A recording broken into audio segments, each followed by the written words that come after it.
बोलिए सतगुरुदेव भगवान की जय। प्राणनाथ प्यारे की जय।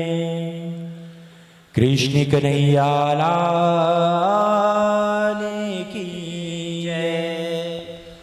जय जय श्री राधे, जय जय श्री राधे, जय जय श्री राधे।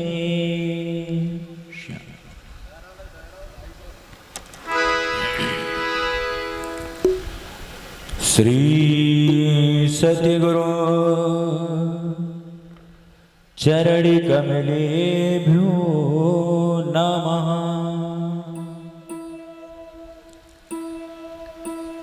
श्री राधा कृष्णाभ्यां नमः। श्री माति पितृ चरण कमलेभ्यो नमः। श्री राधा कृष्णाभ्यां नमः। जय जय जय राधा रमण, जय श्री नवली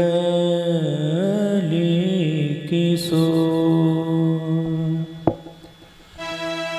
जय गोपी चित चोर प्रभु,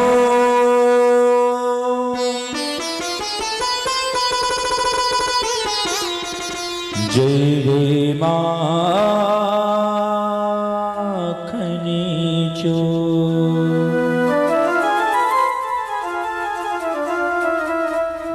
वंदहु श्री सतगुरु चरण को,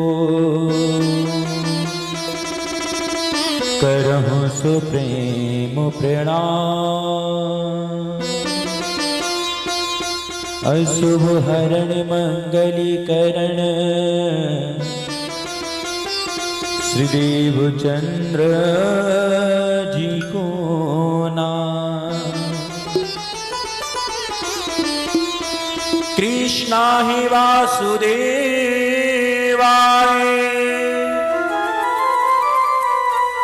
हरहि परमात्मने।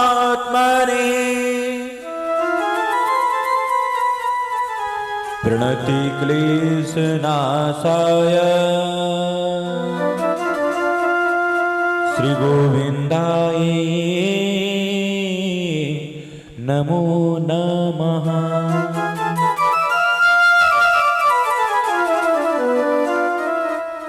मेरो मन गिरवी रखो, श्री राधे झुके पार।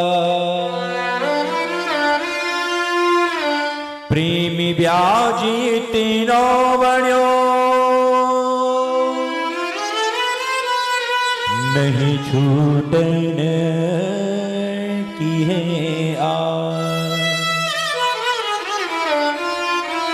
श्री राधे मेरी स्वामिनी। मैं राधे को दास, जन्म जन्म मोहि दीजियो। निज वृंदावनी को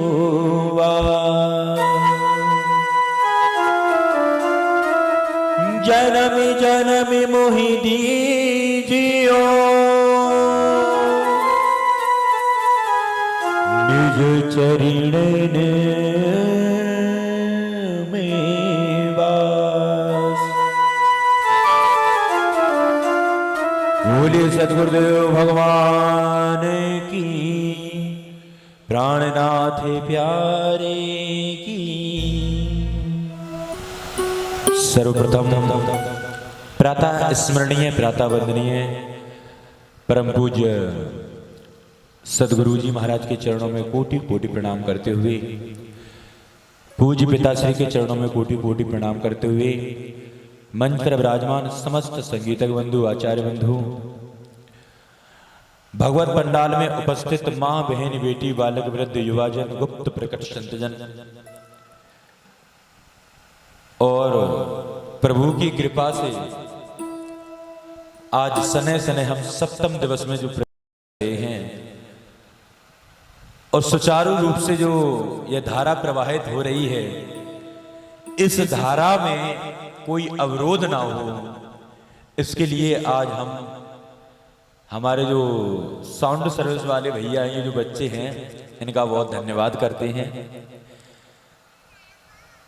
क्योंकि कहा जाता है अंत भला तो सब भला। बीच में एक दो बार कुछ गड़बड़ी हुई, लेकिन प्रभु की कृपा से सब कुछ अच्छा हो गया।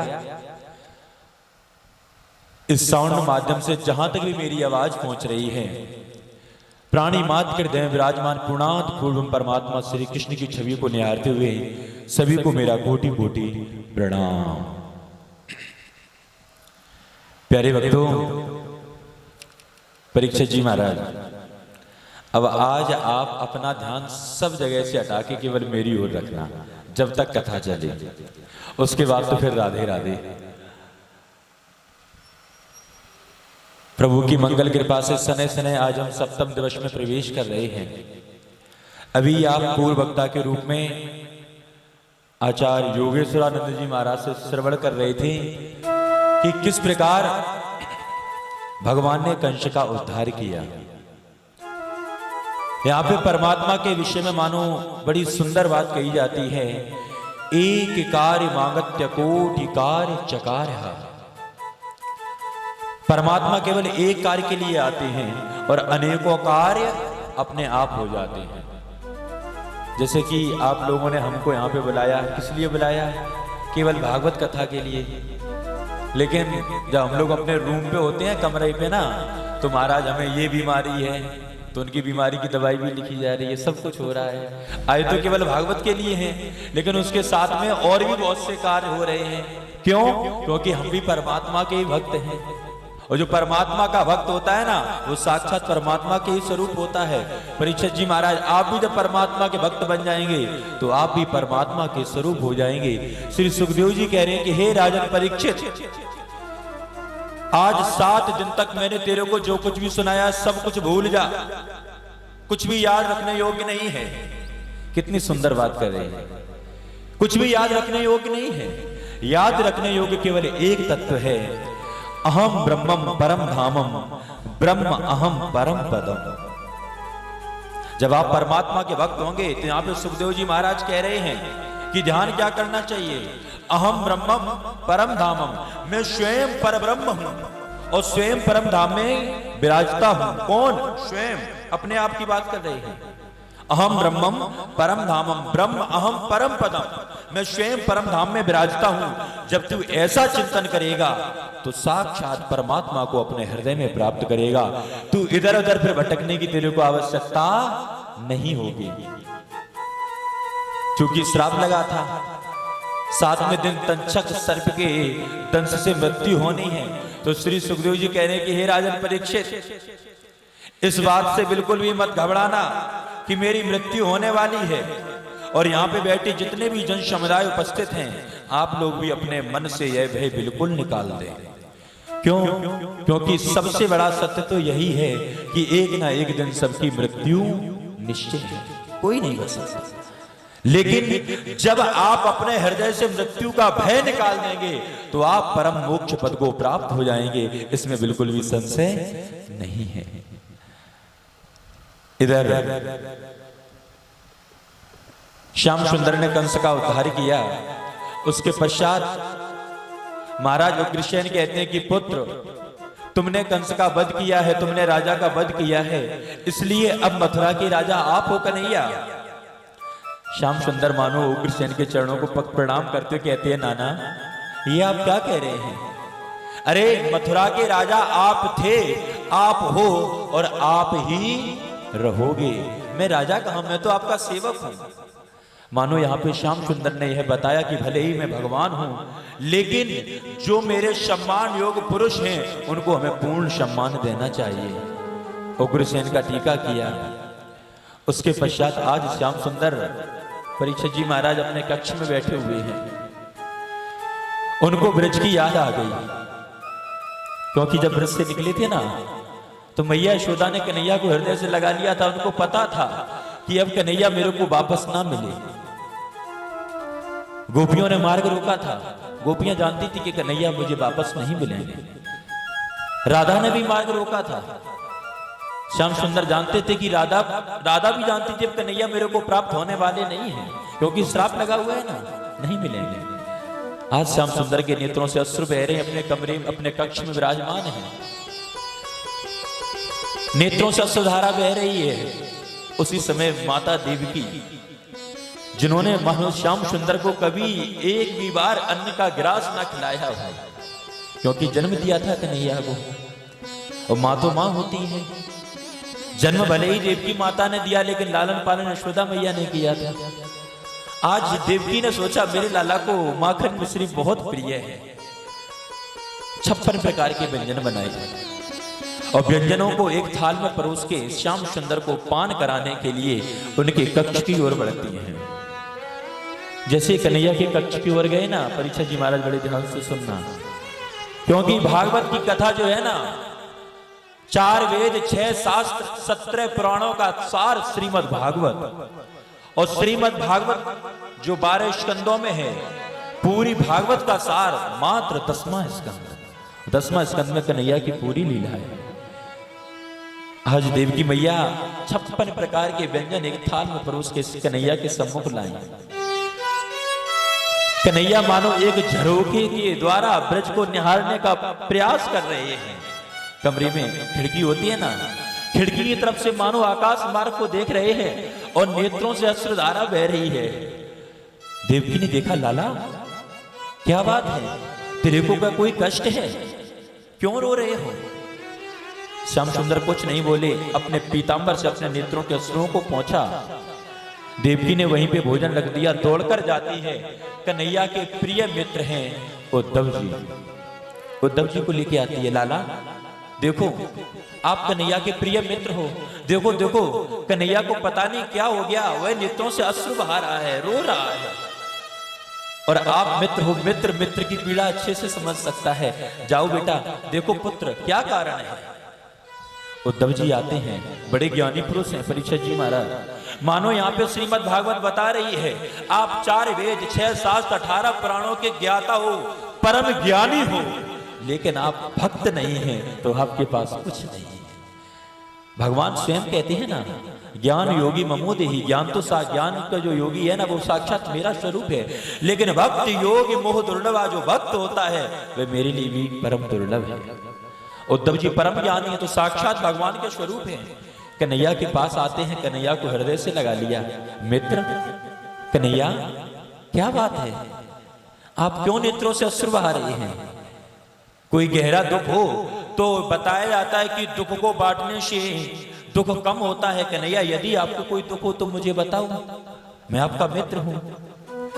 श्याम सुंदर उद्धव जी को बता रहे हैं, कह रहे उद्धव इतना सब कुछ हो गया, कंस का उद्धार हो गया, आज पूरे मथुरा में आनंद ही आनंद है, लेकिन उद्धव सही बात तो ये है, आज मेरा हृदय बड़ा ही विचलित है, आज मेरे को ब्रज की याद आ रही है। सूरदास जी मानो नेत्रहीन सूरदास कह रहे हैं, ऊधो मोए ब्रज विसरत नाही, मैं सब कुछ कर रहा हूं, सब कुछ हो रहा है, लेकिन मैं ब्रज को नहीं बुला पा रहा हूं। उद्धव जी के हंसने लगे, कन्हैया आपके मुख से ये बात मैं सुन रहा हूं, यद्यपि मैं परम ज्ञानी हूं, मेरे को सब ज्ञान है, लेकिन कन्हैया आप तो साक्षात भगवान हो, आप तो साक्षात स्वयं ज्ञान हो, और आप भी यदि ऐसी बात कर रहे हो, आपको भी कष्ट हो रहा है, यह बात मुझे समझ में नहीं आई।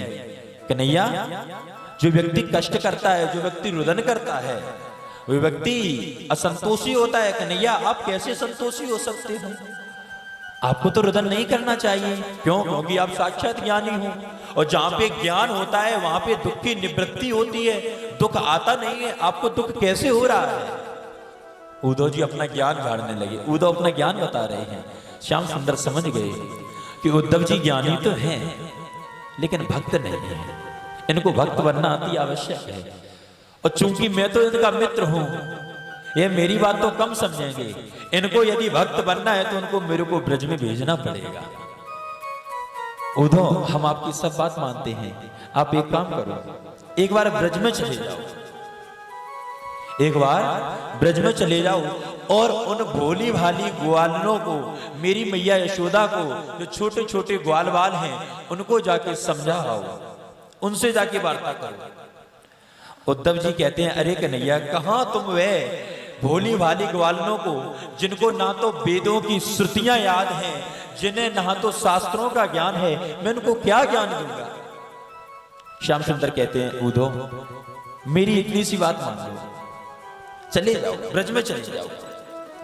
क्योंकि श्याम सुंदर मानो चाहते हैं, उद्धव प्रिय मित्र हैं, तो इनके अंदर भक्ति की भी पुट लगनी चाहिए, भक्ति भी आना चाहिए। ठीक है कन्हैया, यदि आप कह रहे हो तो मैं ब्रज में जा रहा हूं, ब्रज जाऊंगा, लेकिन मेरी एक शर्त है, मैं ब्रज में ज्यादा ना रुकूं, केवल 4 पहर रुकूंगा, यानी केवल 12 घंटे, 24 घंटे में 8 प्रहर होते हैं ना, केवल 4 प्रहर रुकूंगा। श्याम सुंदर कहते हैं, उद्धव जी तुम 4 नहीं, केवल 2 प्रहर रुकना, लेकिन ब्रज जाओ जरूर। ब्रज में भेजा।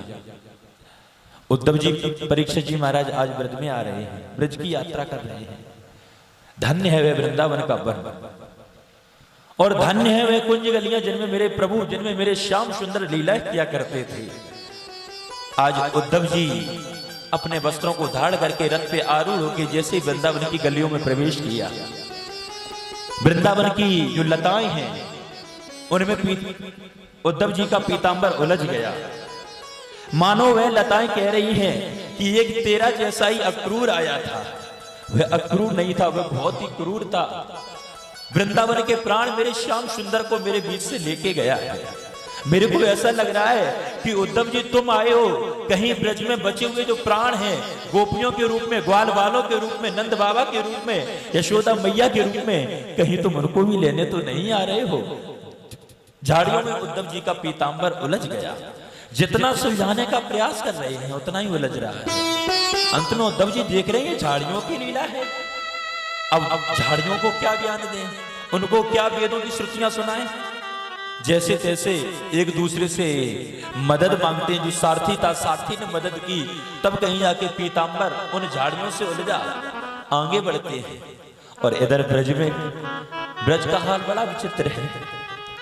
छोटे छोटे ग्वाल बाल कन्हैया की प्रतीक्षा कर रहे हैं कि श्याम कन्हैया मेरे से वादा करके गया है, 3 दिन में लौट के आएगा।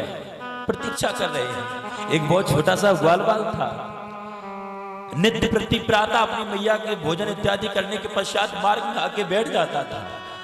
जब भी कन्हैया आएगा तो इसी मार्ग से आएगा। सबसे पहले मैं अपने प्रभु से मिलूंगा, सबसे पहले मैं अपने कन्हैया से मिलूंगा। उद्धव जी ने जैसे उस बालक को देखा, और इधर क्या है परीक्षित जी महाराज, उद्धव जी बिल्कुल देखने में श्याम सुंदर की तरह लगते हैं। उस ग्वालवाल ने देखा, मेरे को लग रहा है कन्हैया आ गया, दौड़ के जाता है, देखो देखो कन्हैया आ गया, देखो कन्हैया आ गया। सारे ग्वालवाल दौड़ पड़ते हैं, अरे मेरा कन्हैया आ गया, मेरा ग्वाल आ गया, मेरा सखा आ गया। लेकिन जैसे ही रथ के पास पहुंचते हैं, यहाँ पे तो कन्हैया नहीं, उद्धव जी हैं। उद्धव जी को देख के सभी ग्वाल वाल एक दूसरे के हृदय से लग के फक फक फक के रो पड़ते हैं। महामती प्राणनाथ जी कह रहे हैं, बिरहा गतरे जाने सोई जो मिलके बिछड़ी हुई। बिरह की गति तो वास्तव में वही समझ सकता है जो एक बार अपने प्रभु परमात्मा से मिला हो और उसके पश्चात उसने प्रभु की छवि को जी भर के अपने हृदय में बसा न पाया हो और प्रभु उसके नेत्रों से अंतर ध्यान हो जाए, वही बिरह की गति को बता सकता है। सारे ग्वाल वाले एक दूसरे से लिपट के रो रहे हैं। अंत में इधर उद्धव जी आते हैं, ग्वाल वालों से मिलने के पश्चात सबसे पहले मैया यशोदा से मिलने का प्रयास करते हैं, नंद बाबा से मिलने का प्रयास करते हैं। नंद बाबा को जब समाचार मिलता है उद्धव जी आए हुए हैं, आते हैं उद्धव जी के पास, उनको प्रणाम करते हैं। उद्धव जी भी प्रणाम करते हैं, उचित आसन पे बैठ जाते हैं। नंद बाबा कुछ कहना चाह रहे लेकिन कह नहीं पा रहे हैं, अपने सपनों को हृदय में दबाए हुए हैं। क्यों? 11 वर्ष 52 दिन तक जिस श्याम सुंदर को अपना पुत्र समझ के पाला हूं, और अंत में क्या हुआ? कोयल और कौवे की बात होती है। कौवा घोंसला बनाता है, घोंसले में अपने अंडों को रखता है, लेकिन कोयल क्या करती है? कोयल आती है, कौवे के अंडों को उस घोंसले से फेंक देती है, अपने अंडों को रख देती है। कौवा उन अंडों को अपना अंडा समझ के उनका पालन पोषण करता है, लेकिन जब वे अंडे फूटते हैं उनमें से कौवे के बच्चे तो नहीं, कोयल के बच्चे निकलते हैं। कौवा सोचता है यह बच्चे काव काव करेंगे, लेकिन वे काव ना काव करके कोयल की बोली बोलते हैं, तब कौवा को बड़ा कष्ट होता है। आज वही हाल है नंद और यशोदा का। मैया यशोदा तो मानो नेत्रों से अश्रु बहा बहाकर आज उनकी नेत्र ज्योति जा चुकी है, कानों से सुनाई भी कम देता है। जब भी कोई कन्हैया पुकारता है तो यशोदा को मानो ऐसा लगता है कि मेरा लाला आ गया है, दौड़ पड़ती है। अब नेत्र में ज्योति तो है नहीं, तो कहीं ठोकर लगती है, कहीं गिरती है, कहीं कुछ होता है, सदैव नेत्रों से अश्रु बहती रहती हैं। इधर उद्धव जी आज नंद और यशोदा से मिल रहे हैं। नंद जी पूछते हैं, उद्धव जी एक बात बताओ, क्या कन्हैया को हम लोगों की याद आती है? क्या कन्हैया को कभी ऐसा लगता है कि मेरे एक पिता नंद भी हैं, अरे मैं पिता कहाँ हूं? मैं तो केवल उसका लालन पालन किया, उसके पिता तो देवकी वसुदेव हैं। भूल जाते हैं नंद बाबा कभी कभी कि मैं उसका पिता नहीं हूं। एक बात बताओ उद्धव जी, क्या कन्हैया को मेरी याद आती है? उद्धव जी अपना ज्ञान देना चाह रहे हैं वेदों का, लेकिन शांत है। क्यों? क्योंकि जो भक्त होता है ना, भक्त के सम्मुख कभी किसी का ज्ञान नहीं टिकता। उद्धव जी शांत सुन रहे हैं।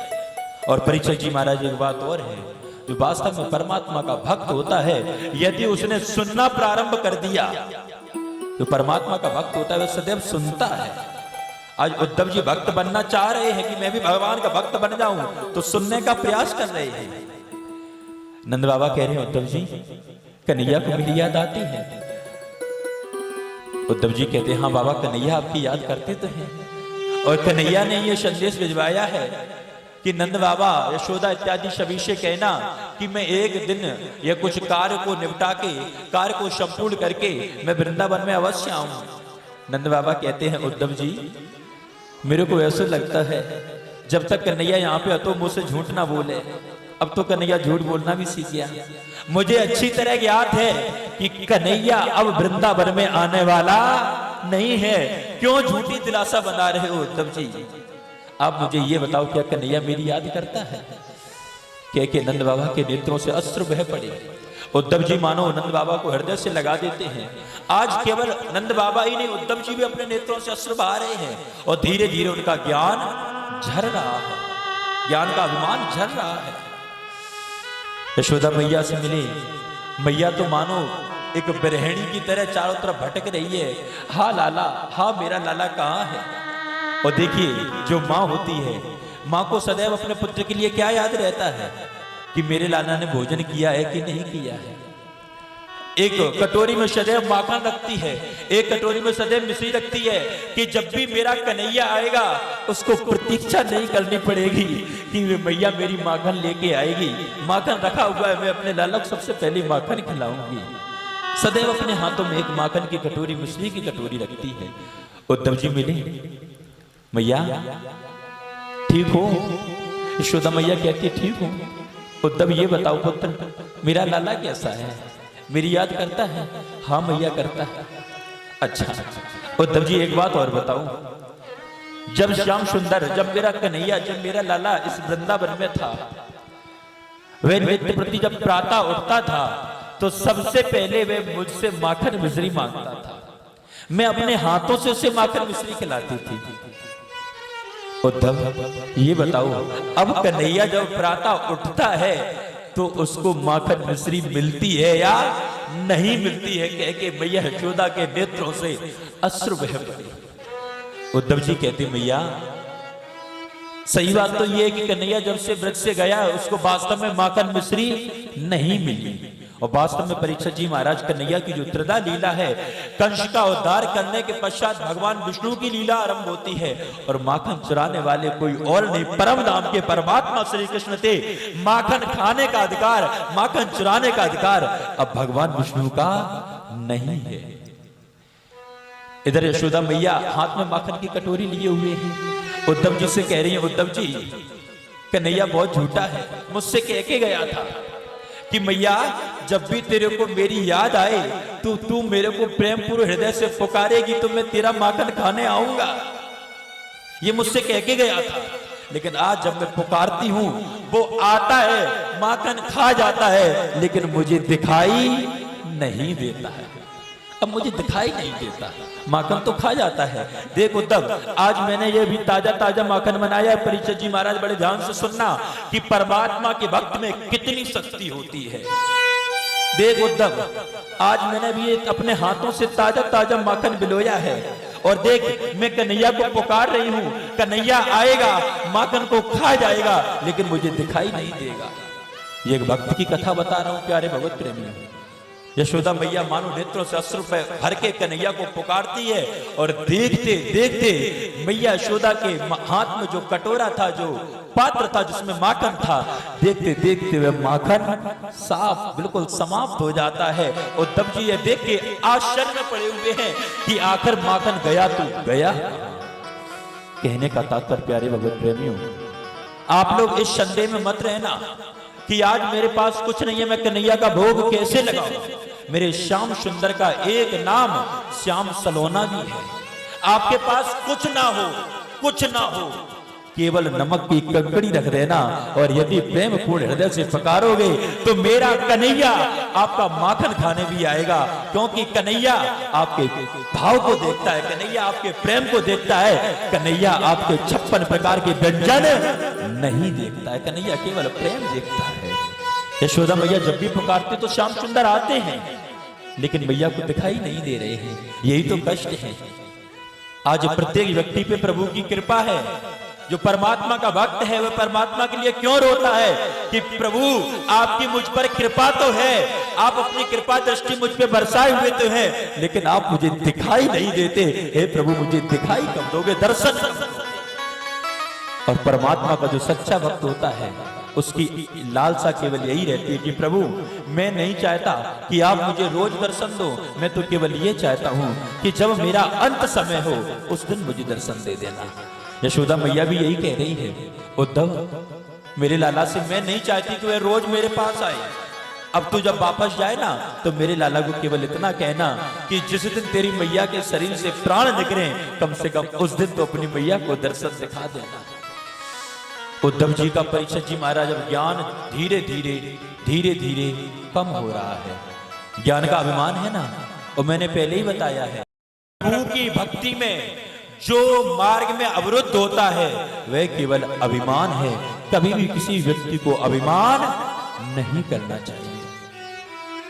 उद्धव जी आगे बढ़ते हैं और जब आगे बढ़े ना, अब उद्धव जी के हृदय में लालसा हुई कि मैं किसी और से नहीं, कम से कम एक बार गोपियों से तो मिल हूं, गोपियों से मिल लूं। लालसा प्रकट की गोपियों से मिलने की। नंद बाबा मेरी इच्छा है कि श्याम सुंदर जिन गोपियों के साथ रास की लीला करते थे, मैं उन गोपियों से एक बार मिलना चाहता हूं, दर्शन करना चाहता हूं। नंद बाबा कहते हैं ठीक है। सारी गोपियां निधवन में या मधुवन में कहीं ना कहीं होंगी, वह भी कन्हैया की प्रतीक्षा करती रहती हैं। उद्धव जी जाओ, आप जाके मिल लो। इधर परीक्षित जी महाराज, आज सारी गोपियां निधवन में एकत्रित हैं। उनको यह समाचार मिला था कि कन्हैया आ रहा है, लेकिन कन्हैया तो आए नहीं, आए उद्धव जी हैं। और निधवन में ही यमुना के पावन तट पे राधा रानी भी प्रतीक्षा कर रही हैं कि कन्हैया आएगा। राधा रानी से तो कन्हैया ने प्रतिज्ञा करा दी थी कि मेरे चले जाने के पश्चात राधे मुझे एक वरदान दो, एक वचन दो, आप अपने नेत्रों से अश्रु नहीं बहाएंगे, आप अश्रु नहीं बहाएंगे। ये वरदान लिया था कन्हैया ने राधे रानी से। क्यों? क्योंकि कन्हैया मानो यह समझ रहे थे, सोच रहे थे कि राधे तुम मेरी परम भक्त हो, तुम मेरी स्वामिनी हो। यदि तुम्हारे नेत्र का एक भी अश्रु इस पृथ्वी पे गिरा तो मैं अपने कर्तव्य के मार्ग पे आगे नहीं बढ़ पाऊंगा। आपके प्रेममयी भक्ति का वह एक अश्रु मेरे को आगे बढ़ने नहीं देगा। इसलिए राधे मुझे वचन दो, आज के बाद तुम मेरी याद में नेत्रों से अश्रु नहीं बहाओगी। राधे रानी कन्हैया की याद में अश्रु नहीं बहा रही हैं, बस बैठी हुई यमुना के पावन तट पे नेत्र खोले हुए हैं और खुली हुई आंखों से मानो कन्हैया के आने की प्रतीक्षा कर रही हैं।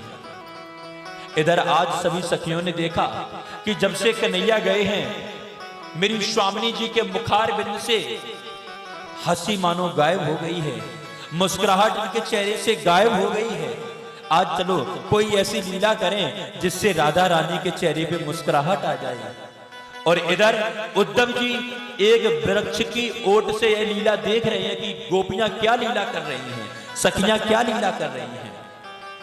आज सभी सखियां लीला करने लगी। देखो सखी, मेरे को ऐसे लागे कन्हैया आ गया है, मेरे को ऐसा लागे कन्हैया आया है। अरे सखी देखो, उसने सुंदरा सखी की मटकी भी फोड़ी, माखन भी खाया। लीला करने लगी। क्यों? कि किसी भी प्रकार से राधा रानी के चेहरे पे मुस्कुराहट आ जाए, इनके मुखार बिंद पे मुस्कुराहट आ जाए। तरह तरह की लीला कर रही हैं। और अंत में जब देखा कि राधा रानी के चेहरे पे कोई मुस्कुराहट नहीं है, सभी गोपियां जाती हैं, राधा रानी के चारों तरफ एकत्रित होकर उनके चरणों में अपना मस्तक रख के जोर जोर से रुदन करने लगते, नेत्रों से अश्रु बहाने लगती हैं। राधे रानी कहती हैं, अरे सखियों धन्य हो आप। उसमें कोई सखी कहती है, अरे सखी आज मुझे रात्रि में स्वप्न आया, कन्हैया मेरे स्वप्न में आया था, उसने मेरी मटकी फोड़ी, मेरा माखन खाया, मेरी चूनर खींची। राधा रानी अपने हाथों को बढ़ाती है। जो सखी ये बातें कर रही हैं उनके चरणों में हाथ रखना चाहती हैं। अरे सखी धन्य हो तुम कम से कम स्वप्न में कन्हैया के दर्शन तो कर रही हो। जब से मेरा कन्हैया गया है मेरे को तो निद्रा ही नहीं आई, मैं स्वप्न में कन्हैया के दर्शन कैसे करूं। अरे धन्य हो तुम गोपियों। उद्धव जी देख रहे हैं ये क्या लीला है, यहाँ पे मैं वेदों का क्या ज्ञान दूंगा। अंत में राधा जी आवाज लगाती हैं, उद्धव जी वृक्ष की ओट में छिप के यह लीला देखने से आपको कुछ भी प्राप्त होने वाला नहीं है। यदि आप कन्हैया का कोई संदेश लेके आए हो तो मेरे पास आओ। उद्धव जी सोच रहे हैं, अरे मैंने तो राधा रानी को देखा भी नहीं, राधा रानी ने मुझे देखा भी नहीं, फिर इन्होंने कैसे पहचान लिया कि मैं यहाँ खड़ा हूं। उद्धव जी मुझे पता है तुम कन्हैया से मिलके आए हो, मुझे ज्ञात है, बताओ कैसा है कन्हैया, उसने क्या समाचार भेजा है, कन्हैया मेरा ठीक है। उद्धव जी कुछ बोल ही नहीं पा रहे हैं। उसी समय परीक्षित जी महाराज क्या होता है, एक भ्रमर आता है, भौरा आया, भौरा गुनगुन करने लगा। सभी गोपियां एकत्रित हो जाती, कहने लगती हैं, उद्धव जी देखो जैसे ये भौरा बुन्न बुन्न कर रहा है, इसी भौरे की तरह वह कन्हैया भी है, ये भी काला है, मेरा कन्हैया भी काला है, दोनों काले हैं और दोनों की लीला बिल्कुल एक सी है। जिस प्रकार यह भ्रमर जाता है पुष्प पे और पुष्प को आनंदित करके उसका पराग खींचता है।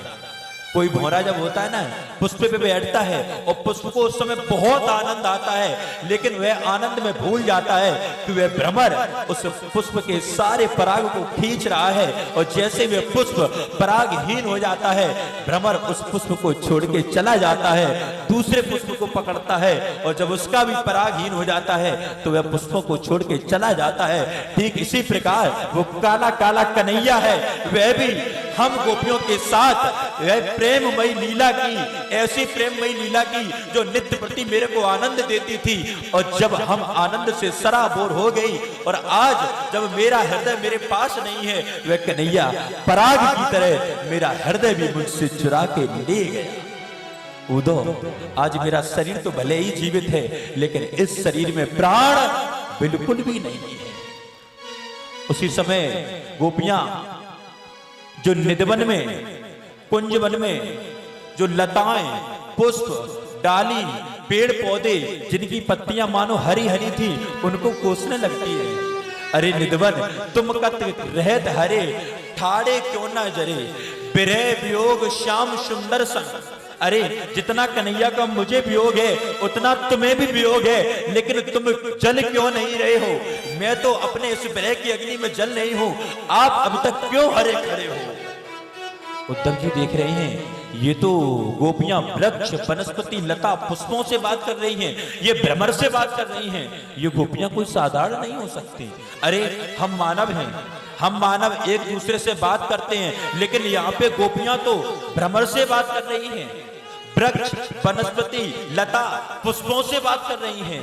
तो परीक्षित जी महाराज ये लीला किसकी है? ये लीला इस शरीर की नहीं है।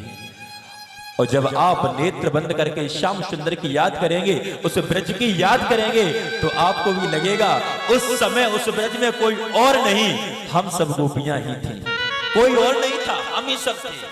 उस समय हम ही मानो कन्हैया के साथ रास की लीला करते थे, हम ही कन्हैया के साथ माखन चोरी की लीला करते थे। और जब कन्हैया हमको छोड़ के चले गए थे, तो कन्हैया के विरह में हम ही सब गोपियां एक दूसरे के हृदय में गले से लग के फपक फपक के रोते थे कि हे मेरे श्याम, हे मेरे कन्हैया, हे मेरे आत्मा के पति कन्हैया, आप कहां हो? वृक्षों से बात कर रही है, कई पुष्पों से बात कर रही है।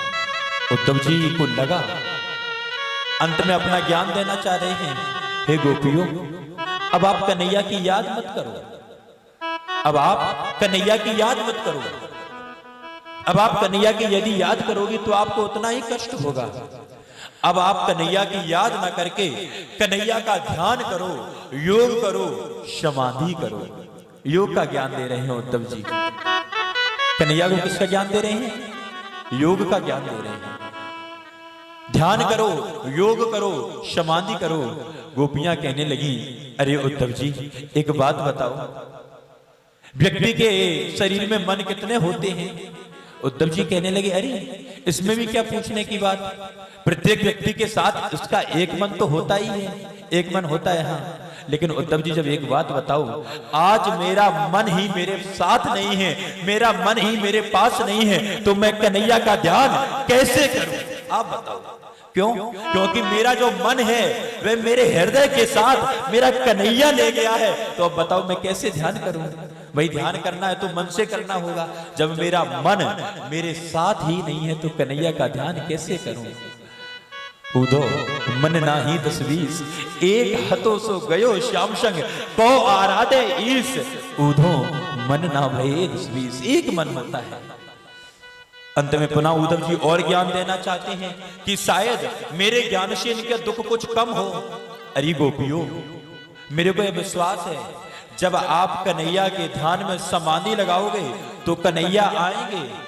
उद्धव जी से कहते कन्हैया आएंगे, गोपियां कहती हैं उद्धव जी मेरे को ऐसा लगता है कि आपके नेत्र तो हैं लेकिन आपको दिखाई नहीं दे रहा है। देखिए परीक्षित जी महाराज, आज उद्धव जी का धीरे धीरे गोपियां ज्ञान का अभिमान झाड़ रही हैं। उद्धव जी मेरे को ऐसा लग रहा है कि आपके नेत्र तो हैं लेकिन इन नेत्रों के सामने पर्दा पड़ा हुआ है। आप कैसे कह रहे हैं कि कन्हैया मेरे साथ नहीं है? कन्हैया यहाँ पे है लेकिन अब मैं कन्हैया को पकड़ नहीं पा रही हूँ।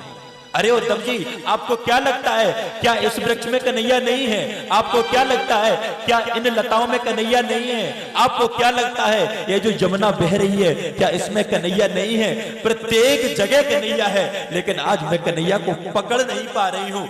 मेरे को कष्ट ये है कि मैं कन्हैया को पकड़ नहीं पा रही। मेरे को सब जगह कन्हैया दिख रहा है उद्धव, मैं तुम में भी कन्हैया देख रही हूँ। कहने का तात्पर्य मानो आज यहाँ पे गोपियां बता रही हैं कि हे उद्धव जब आप तत्व की दृष्टि से देखेंगे, एताव देव जिज्ञासम तत्व जिज्ञासुनात्मना, जब आप तत्व की दृष्टि से देखेंगे, जो भगवान गीता के अंदर कह रहे हैं, जो परमात्मा का सच्चा भक्त होता है वह मनुष्यों में चांडाल से लेकर ब्राह्मण तक और पशुओं में कुकर सूकर से लेकर हाथी तक, कीट पतंगों में, सभी में केवल और केवल परमात्मा को देखता है। वह भक्त मेरे को अत्यंत दुर्लभ है। उद्धव जी ये आप कैसे कह रहे हैं कि कन्हैया यहाँ पे नहीं है? यदि कन्हैया यहाँ पे ना होता तो यहाँ पे हम एक भी क्षण जीवित नहीं रहते, क्योंकि हमने अपने जीवन में कन्हैया के बगैर एक भी श्वास की परिकल्पना नहीं की है। अब तो उद्धव को लगा ये मैं क्या कह रहा हूं, मैं तो यहाँ पे ध्यान योग समाधि की बात कर रहा हूं, लेकिन ये गोपियां तो उस ध्यान योग समाधि से कहीं बहुत परे की बात कह रही हैं, क्योंकि यह परे की बात कोई और नहीं, परा प्रेम लक्षणा भक्ति है, प्रेम की भक्ति है। और जो व्यक्ति प्रेम में सर्वज्ञ होता है, जो व्यक्ति प्रेम में डूब जाता है, जो व्यक्ति प्रेममय संसार में डूब जाता है, उसको सब जगह केवल और केवल अपना प्रीतम दिखाई देता है, अपने पिया के सिवा उसे कोई और दिखाई नहीं देता है। आज मानो गोपियां यहाँ पे कह रही हैं, उद्धव जी कन्हैया भले ही मेरे साथ नहीं है, लेकिन हम कन्हैया के हैं, कन्हैया मेरा है। वंदना कर रही हैं। आइए हम भी सही वक्त 2 मिनट बड़े सुंदर भाव से कन्हैया की भक्ति करेंगे और याद करेंगे कि हम भी कन्हैया के साथ ब्रज में हैं, हम कन्हैया को अपनी विनय सुना रहे हैं। यदि आप ऐसा भाव रखेंगे ना तो आपको बड़ा आनंद आएगा। बोले कृष्ण कन्हैया लाल की जय। हम तुम्हारे थे प्रभु जी, तुम हमारे हो, तुम हमारे ही रहोगे ओ मेरे प्रियतम। ओ हम तुम्हारे थे प्रभु जी, तुम हमारे हो, तुम हमारे ही रहोगे ओ मेरे प्रियतम। यहाँ पे मानो गोपिया कह रही कन्हैया हम आपके हैं और आप मेरे हो, मेरे को और कुछ नहीं चाहिए, मैं ऐसे ही प्रेम में आपके प्रेम में सदैव भटकती रहूंगी, लेकिन कन्हैया इन नेत्रों में सदैव आपकी छवि बनी रही कि वह यही विनय है। और मानो यही शब्दों को आगे बढ़ाते हुए गोपियां कह रही हैं, कन्हैया हम तुम्हारे थे प्रभु जी, तुम हमारे हो, तुम हमारे ही रहोगे ओ मेरे प्रिय। श्री राधे बड़े प्रेम से ताली बजाते हुए हो।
श्री राधे बड़े प्रेम से जो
हम तुम्हारे थे प्रभु जी, तुम हमारे हो,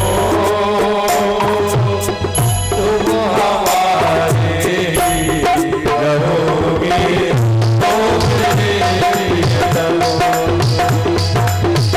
हम तुम्हारे थे प्रभु जी, तुम हमारे हो,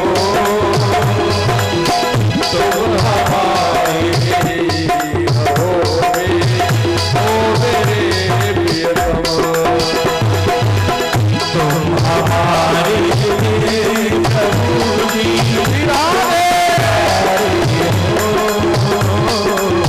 तुम हमारे रहोगे, ओ मेरे प्रियतम। ओ हमारे रहोगे, ओ मेरे प्रियतम।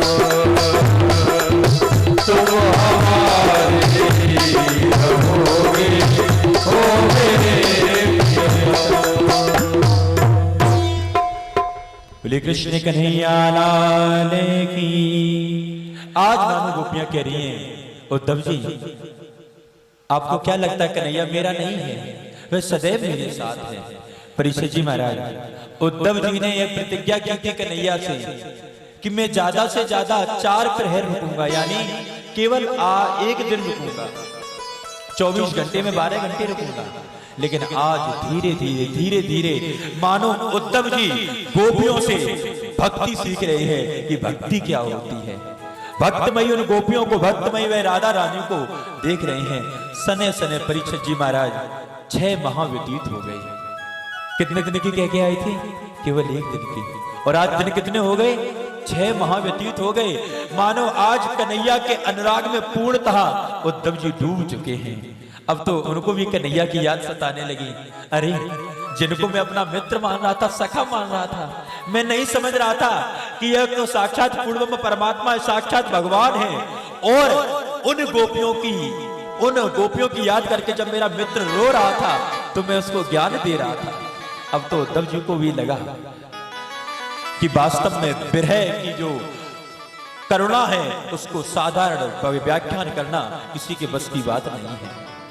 अंत में उन गोपियों को प्रणाम करते हैं, उन वृंदावन की भूमि को प्रणाम करते हैं, जिस वृंदावन की भूमि में साक्षात पूर्ण परमात्मा क्रीड़ा किए हैं, लीला किए हैं। प्रणाम करते हैं, गोपियों को प्रणाम करते हैं और जैसे ही चलना चाहते हैं, यहां पे राधा रानी के पास पहुंच जाते हैं। कहते हैं स्वामिनी जी, यदि कोई आज्ञा हो प्रभु के लिए तो आप मुझे बताओ, यदि आपका कोई संदेशा हो तो आप मुझे बताओ, मैं आपका संदेशा पहुंचा दूंगा कन्हैया तक। राधा रानी कहती हैं उद्धव जी यदि कहना ही है तो कन्हैया से केवल इतना कहना कि हे कन्हैया, है मेरे प्रीतम, मैं ये नहीं चाहती कि नित्य प्रति आप मुझे दर्शन दो। और सही बात तो ये है उद्धव जी, कन्हैया को बिल्कुल भी मत बताना कि हम सभी गोपियां और मैं स्वयं राधे कन्हैया के विरह में यहाँ पे वन वन भटकती हूँ। ये कन्हैया को बिल्कुल मत बताना कि मैं कन्हैया का विरह करती हूँ। क्यों?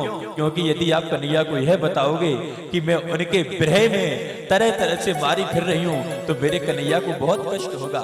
और मैं नहीं चाहती मेरे कन्हैया को कष्ट हो, मेरे प्रीतम को कष्ट हो।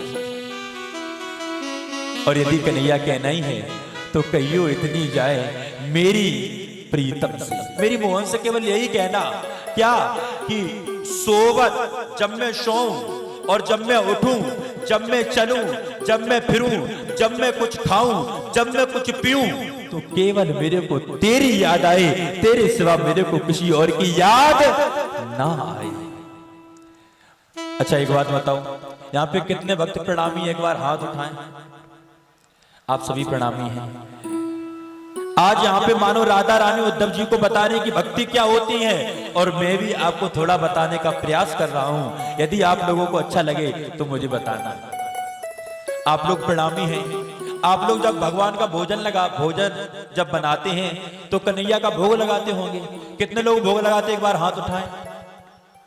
देखिए ये भागवत भगवान का मंच है, यहाँ पे झूठ नहीं बोला जाता है, क्योंकि एक जयकारा लगाई जाती है बोल सांचे दरबार की।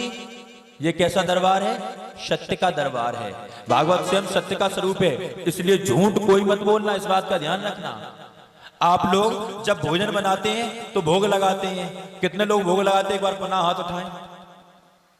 बहुत से लोग भोग लगाते हैं और भोग लगाने के पश्चात आप भोजन करते हैं। परीक्षित जी महाराज यही तो है। लेकिन सत्य सत्य बताना आपको भागवत भगवान की सौगंध है, और भागवत भगवान के साथ साथ आपको हमारी भी सौगंध है कि जब आप को भूख लगती है तो आप भोजन का प्रभु को भोग लगाते हैं और भोजन को प्राप्त करते हैं, भोजन खाते हैं, भोजन करते हैं। लेकिन जब आपको बीच बीच में एक आध बार प्यास लगती है तो क्या आप अपने कन्हैया को पुकारते हो कि कन्हैया अब मुझे प्यास लगी है, तो तुम्हें भी प्यास लगी होगी, आओ इस जल को ग्रहण करो।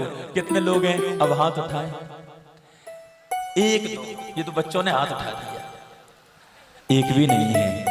आप भले ही प्रणामी हैं, आप भले ही आपके पास तारतम्य महामंत्र है, ज्ञान तो है, लेकिन यदि आपके पास भक्ति नहीं है तो सब कुछ बेकार है। सबसे पहले आप भक्त बनो।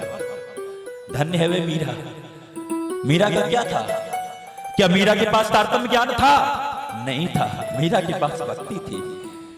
कन्हैया जो कुछ है तेरे लिए है। आप परमात्मा के सच्चे भक्त तब होगे, आपको प्यास तब लगी जब पहले आपके प्रीतम को प्यास लगी, जब आपके पहले कन्हैया को प्यास लगी। तो जल ग्रहण करने से पहले एक बार यदि आप प्रभु को पुकारोगे, कन्हैया आजा इस जल को पी जा।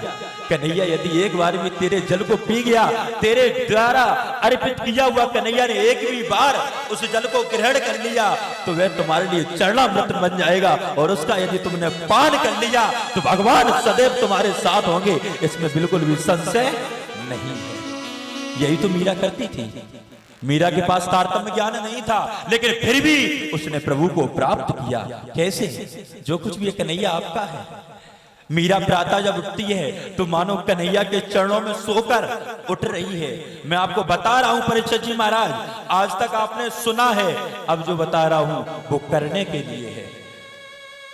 अभी आप जब कथा सुन लेंगे, कथा सुनने के पश्चात जब आप जाएंगे भोजन इत्यादि करने के पश्चात शयन की लीला करेंगे, तो सोने से पहले प्रभु को पुकारें, आओ कन्हैया सुंदर सा आसन बिछाएं, आओ कन्हैया इसी पे आके विराजमान हो जाओ और उन्हीं के चरणों में अपना मस्तक रख के सो जाओ। जिसका मस्तक प्रभु के चरणों में है, काल भी उसका कभी कुछ बिगाड़ नहीं सकता। मेरे को विश्वास है, यदि आप परमात्मा के चरणों में सोओगे, यदि रात में भूकंप भी आ गया और आपकी मृत्यु भी हो गई, तो आप परमात्मा के चरणों में सर रखकर सोए थे, आप सीधे परम धाम को जाओगे। मार्ग में कोई अवरुद्ध नहीं होगा। बेटा क्या बात है? हरे कृष्ण कन्हैया लाल की। ये सोने की बात है। अब मीरा क्या करती है? जब प्रातः उठती है, स्नान करती है, तो पहले अपने गोविंद को स्नान कराती है, कन्हैया को स्नान कराती है, और कन्हैया के चरणों से जो जल गिर रहा है उसी से स्नान कर रही है। उसके पश्चात वस्त्र पहन रही है, तो पहले कन्हैया को पहना रही है। कन्हैया पहले आप, जो कुछ भी है कन्हैया के लिए है। आज उसको पता नहीं था कि इस दुग्ध में उस राणा ने विष मिला के भेजा है। एक बात और ध्यान रखना परीक्षित जी महाराज और मेरे प्यारे श्रोता बंधुओं, इस बात को कभी मत भूलना, जब आप परमात्मा की भक्ति के लिए प्रेरित होंगे, जब आप परमात्मा की भक्ति के मार्ग पे चलेंगे, तो ये संसार वाले आपका मजाक उड़ाएंगे, आपको तरह तरह से प्रताड़ित करेंगे। क्यों?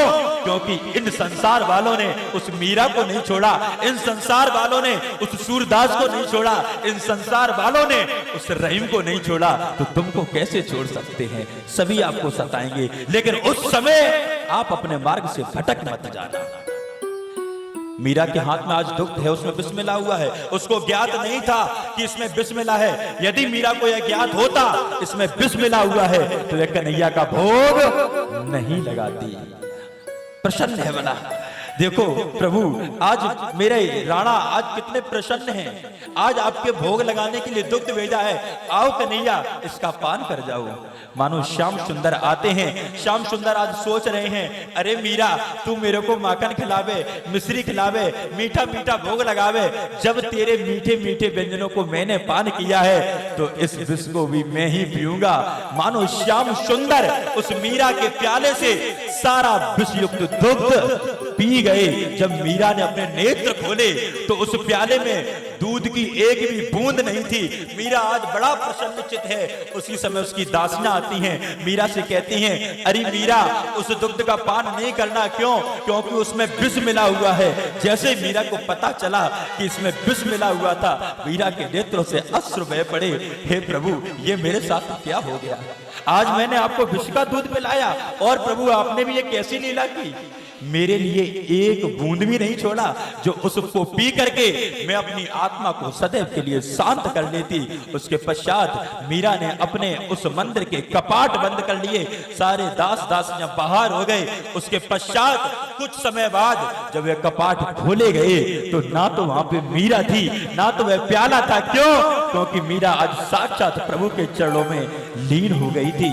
आज तक इतिहास यह कह रहा है कि किसी ने भी मीरा का शरीर नहीं देखा। मीरा का शरीर कहां गया? साक्षात प्रभु के चरणों में लीन हो गया। ऐसी भक्ति करनी चाहिए। जो कुछ भी है कन्हैया के लिए है। यदि हम जल भी पी रहे हैं तो कन्हैया, पहले आपको प्यास लगी तब मुझे प्यास लगी। यदि मुझे भूख लगती है तो मेरे प्रीतम को पहले भूख लगी, उसके पश्चात मुझे भूख लगी। ऐसी भक्ति जब आप करेंगे तो आपको आनंद ही आनंद होगा। बोले कृष्ण कन्हैया लाल की। परीक्षित जी महाराज इधर उद्धव जी आते हैं, कन्हैया को पूरा संदेश सुनाते हैं। कन्हैया तो समझ गए। क्यों? और देखिए परीक्षित जी महाराज, यहाँ पे मथुरा से वृंदावन की दूरी कितनी है? मात्र 18 किलोमीटर। लेकिन कन्हैया अब वृंदावन नहीं जाते हैं। क्यों? क्योंकि अब जो लीला कर रहे हैं वे बैकुंठ के भगवान विष्णु हैं। क्यों? क्योंकि जरासंध ने जब मथुरापुरी पे आक्रमण किया तो अब इन्होंने बैकुंठपुरी से अपने अस्त्र शस्त्र और अपना रथ मंगाया। जरासंध को बार बार पराजित किया, बार बार। और इधर मानो भगवान श्री कृष्ण एक शिक्षा और देते हैं। सांदीपन मुनि के आश्रम में, सांदीपन मुनि के आश्रम में जाकर के आपने विद्या का अध्ययन किया। मानो यहाँ पे श्री श्याम सुंदर बताते हैं कि भले ही मैं भगवान हूं, यदि आप संसार में जन्म लेते हैं तो शिक्षा का अध्ययन करना बहुत ही आवश्यक है, बहुत आवश्यक है। 64 दिन में 64 कलाओं की विद्या को सीखकर अपने गुरु माता को उनका पुत्र वापस करके पुनः आते हैं। यहाँ पे पुनः जरासंध मथुरापुरी को घेर लेता है। एक बार नहीं, करीब 21 बार जरासंध ने आक्रमण किया। अंत में श्याम सुंदर क्या करते हैं? पूरी मथुरापुरी को आज जरासंध ने चारों तरफ झाड़ियों से घेर लिया और उसमें आग लगा दी। कह दिया कि श्याम बलराम, यदि तुम बाहर नहीं निकलोगे तो आज मैं पूरी मथुरापुरी को जला दूंगा। इधर श्याम सुंदर वहां से भागते हैं और कहां जाते हैं परीक्षित जी महाराज? द्वारका में। कहां जाते हैं? गुजरात में। गुजरात में जाके विश्वकर्मा जी को आदेश देते हैं, सुंदर सी एक द्वारका का निर्माण होता है। और द्वारका का जब निर्माण हो रहा है ना, तो यहाँ पे बताया जाता है कि भवन का निर्माण कैसे करना चाहिए। आइए सबसे पहले 2 मिनट प्रभु का नाम संकीर्तन, उसके पश्चात आगे की कथा।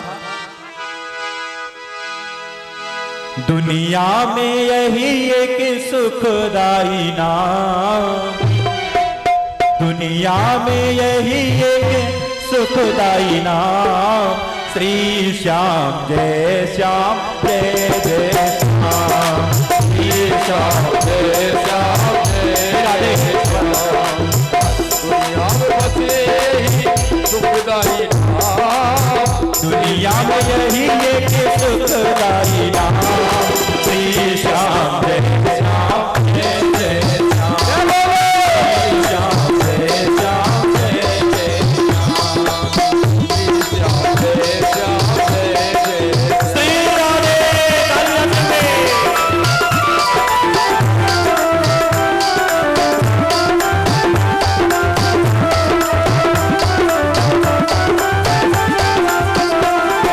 यहाँ तहाँ पगले भटकना तू छोड़ दे, जहाँ तहाँ पगले भटकना तू छोड़ दे, जहाँ तहाँ पगले भटकना तू छोड़ दे, जहाँ तहाँ पगले भटकना तू छोड़ दे, श्याम जी से अपना नाता तू जोड़ ले, श्याम जी से अपना नाता तू जोड़ ले, श्याम जी से अपना नाता तू जोड़ ले, श्याम जी से अपना नाता मुझे सारे कष्टों से दिया आराम। श्री श्याम जय श्याम जय जय श्याम, श्री श्याम जय श्याम जय जय श्याम, श्री श्याम जय श्याम जय जय श्याम, श्री श्याम जय श्याम जय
जय प्यारे भक्तों, श्याम सुंदर आदेश देते हैं विश्वकर्मा जी को कि मेरे लिए एक सुंदर सी द्वारकापुरी का निर्माण करो। आप लोग भी अपने भवन का निर्माण करते होंगे, लेकिन एक बात ध्यान रखना भाइयों, आप लोग भवन निर्माण करते समय बहुत सी भवन में चूक कर देते हैं, गलतियां कर देते हैं। यहाँ पे विश्वकर्मा जी मानो आज भगवान से पूछ रहे हैं कि प्रभु मैं द्वारकापुरी का निर्माण तो करूं, लेकिन ये बताओ बनाऊं कैसे बनाऊं। कहने का तात्पर्य भवन के अंदर आपका रसोई घर या भगवान का कक्ष या गृह स्वामी का कक्ष, ये सब कहां कहां कैसे क्या क्या होना चाहिए। तो यहाँ पे भगवान विश्वकर्मा जी को बता रहे हैं दिशाएं कितनी होती हैं। परीक्षित जी महाराज कितनी होती हैं? तेजी से बोलो। चार नहीं होती परीक्षित जी महाराज। आप लोगों ने हनुमान चालीसा में खूब गाया होगा, यम कुबेर दिगपाल जहां से कब को विद कह सके कहां से। 10 दिशाएं की बात में हनुमान चालीसा के बारे में कहा जाता है। कितनी बताई जाती दिशाएं? 10। अब ये 10 दिशाएं कौन कौन है? पूरब पश्चिम उत्तर दक्षिण, जी तो सभी याद रखते हैं, लेकिन 6 दिशाएं और हैं। नैऋत्य, वायव्य, आग्नेय, ईशान, ऊपर और नीचे, ये 6 दिशाएं और हैं। कहने का तात्पर्य 10 दिशाएं। अब भवन कैसा होना चाहिए? पूरब पश्चिम उत्तर दक्षिण। पूरब यहाँ पे किधर है? इधर है कि इधर है? हमें तो पता नहीं है। इधर सामने है। बोले कृष्ण कन्हैया लाल की। पूरब और दक्षिण के कोने में होना चाहिए आपके घर का रसोई घर। क्या होना चाहिए? एक ही बार में सुन लेना, बाद में फोन करके मत पूछना कि महाराज जी हम भवन बनवाए रहे, अब हमें बताओ किधर क्या क्या बनवाए। क्योंकि भक्त लोग करते हैं, बाद में डिस्टर्ब करते हैं कि महाराज अब बताओ क्या करें। तो एक ही बार में आप लोग समझ लेना, यदि कागज कलम हो तो नोट भी कर लेना। पूरब और दक्षिण के कोने में रसोई घर, ईशान कोण में रसोई घर होना चाहिए। उसके पश्चात दक्षिण और पश्चिम के कोने में गृह स्वामी के लेटने का कक्ष होना चाहिए, यानी उस घर का जो स्वामी है उसके लेटने का कक्ष किधर होना चाहिए?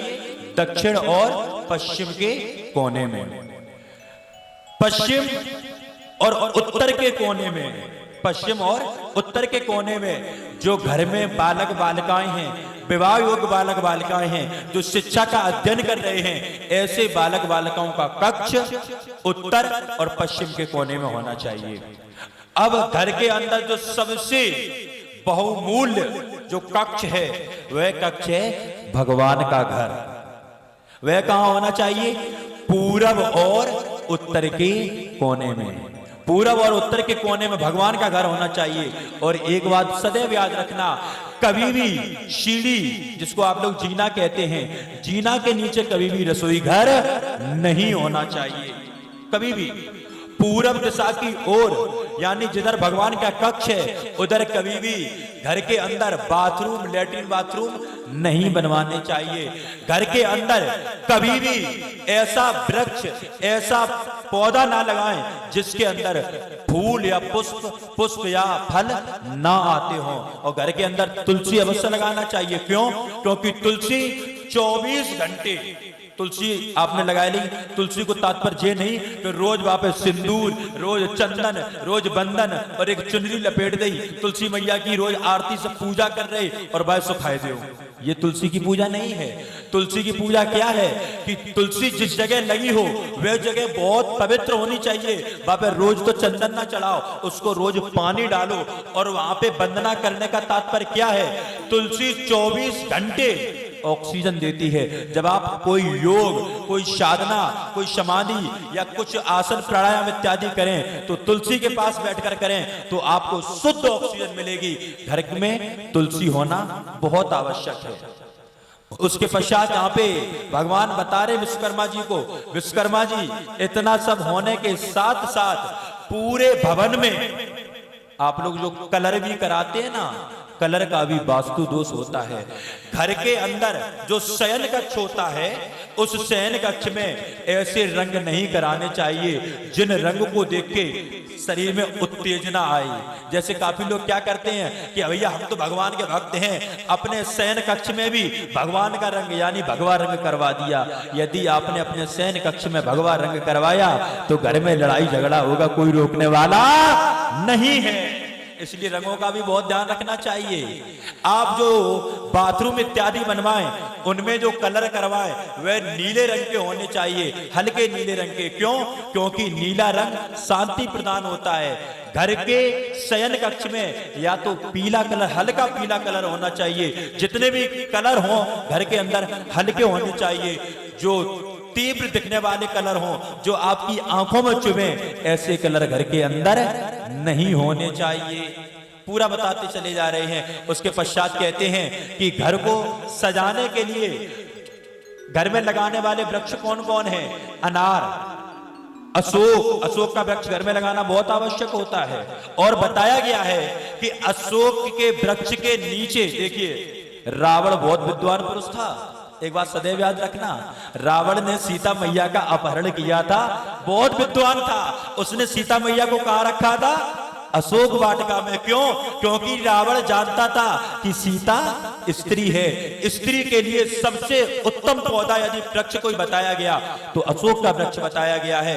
यहां तक बताया गया है कि स्त्रियों में यदि उनके महावारी से संबंधित कोई बीमारी है तो उनको अशोक की छाल का काढ़ा बना के उसका सेवन करना चाहिए, वह रोग से दूर हो जाएंगी। इसी अशोक के वृक्ष से महिलाओं के लिए जो सिरप बनते हैं, आयुर्वेदिक औषधि बनती है, अशोका अरिष्ट इत्यादि बनते हैं, वो उसी वृक्ष से बनते हैं। इसलिए घर में एक वृक्ष अशोक का होना चाहिए, आंवला होना चाहिए, बेल होना चाहिए। ये सभी घर में लगाओ। अब आप कहेंगे महाराज आपने तो इतने सारे वृक्ष बता दिए, अब काऊ को घर है केवल 10x10 को, तो वहां में इतने सब कैसे लगाएंगे? भाई किसी का घर बहुत छोटा होता है तो इतने वृक्ष कहां लगाएंगे? बिल्कुल सही बात है। लेकिन जहां ये वृक्ष लगे हों तो उनकी पूजा करें। पूजा कैसी करें? आरती लेके पूजा ना करें, उनके वृक्षों के पास जाएं, क्योंकि ऐसे वृक्ष आपको रोग से दूर करते हैं। तो महिलाओं को चाहिए कि अशोक के वृक्ष के नीचे कम से कम 5-10 मिनट बैठें। जिस प्रकार सीता मैया जब लंका में थी तो पूरे जब तक लंका में रही तो अशोक वाटिका में रही। कहने का तात्पर्य, जाके भी आपको ये ऐसे वृक्ष मिले तो उनको प्रणाम करें, उनकी आरती पूजा ना करें। एक बार हम लोग जा रहे थे तो हमने देखा एक बड़ा सा पीपल का वृक्ष था, एक बड़ा सा पीपल का वृक्ष था और उसमें बड़ा भारी एक किसी व्यक्ति ने, भक्त ने सफेद कपड़े का लंगोट बना के पूरे पीपल में लपेट दिया। हमने कहा देखो जब भारत की दशा। अरे मेरे भारत के लोगों, कब तक इस अंधविश्वास में पड़े रहोगे? आप एक वृक्ष में लंगोट तो लिपटा रहे हो, उससे आपको कुछ भी मिलने वाला नहीं है। अरे भाई, पीपल की पूजा क्यों बताई गई है? भगवान गीता में कह रहे हैं, अर्जुन वृक्षों में मैं पीपल हूं। पीपल की पूजा इसलिए बताई गई है, जिस प्रकार तुलसी 24 घंटे ऑक्सीजन देती है, ठीक इसी प्रकार पीपल का भी वृक्ष 24 घंटे ऑक्सीजन देता है, इसलिए पूजनीय है। पहले के लोग ज्यादा पढ़े लिखे नहीं थे, इसलिए इसको धर्म से जोड़ दिया कि इसकी पूजा करो।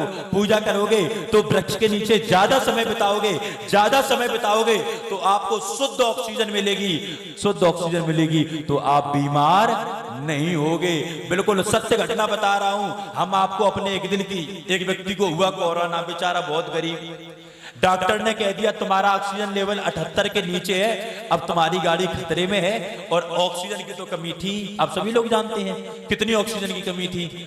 वो व्यक्ति था किसान, उसने कहा मर तो रहे ही हैं, इससे अच्छा यही है कि अपने खेत में जाके मरे।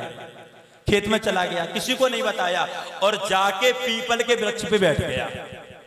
पीपल 24 घंटे ऑक्सीजन देता है, इस बात को सदैव याद रखना।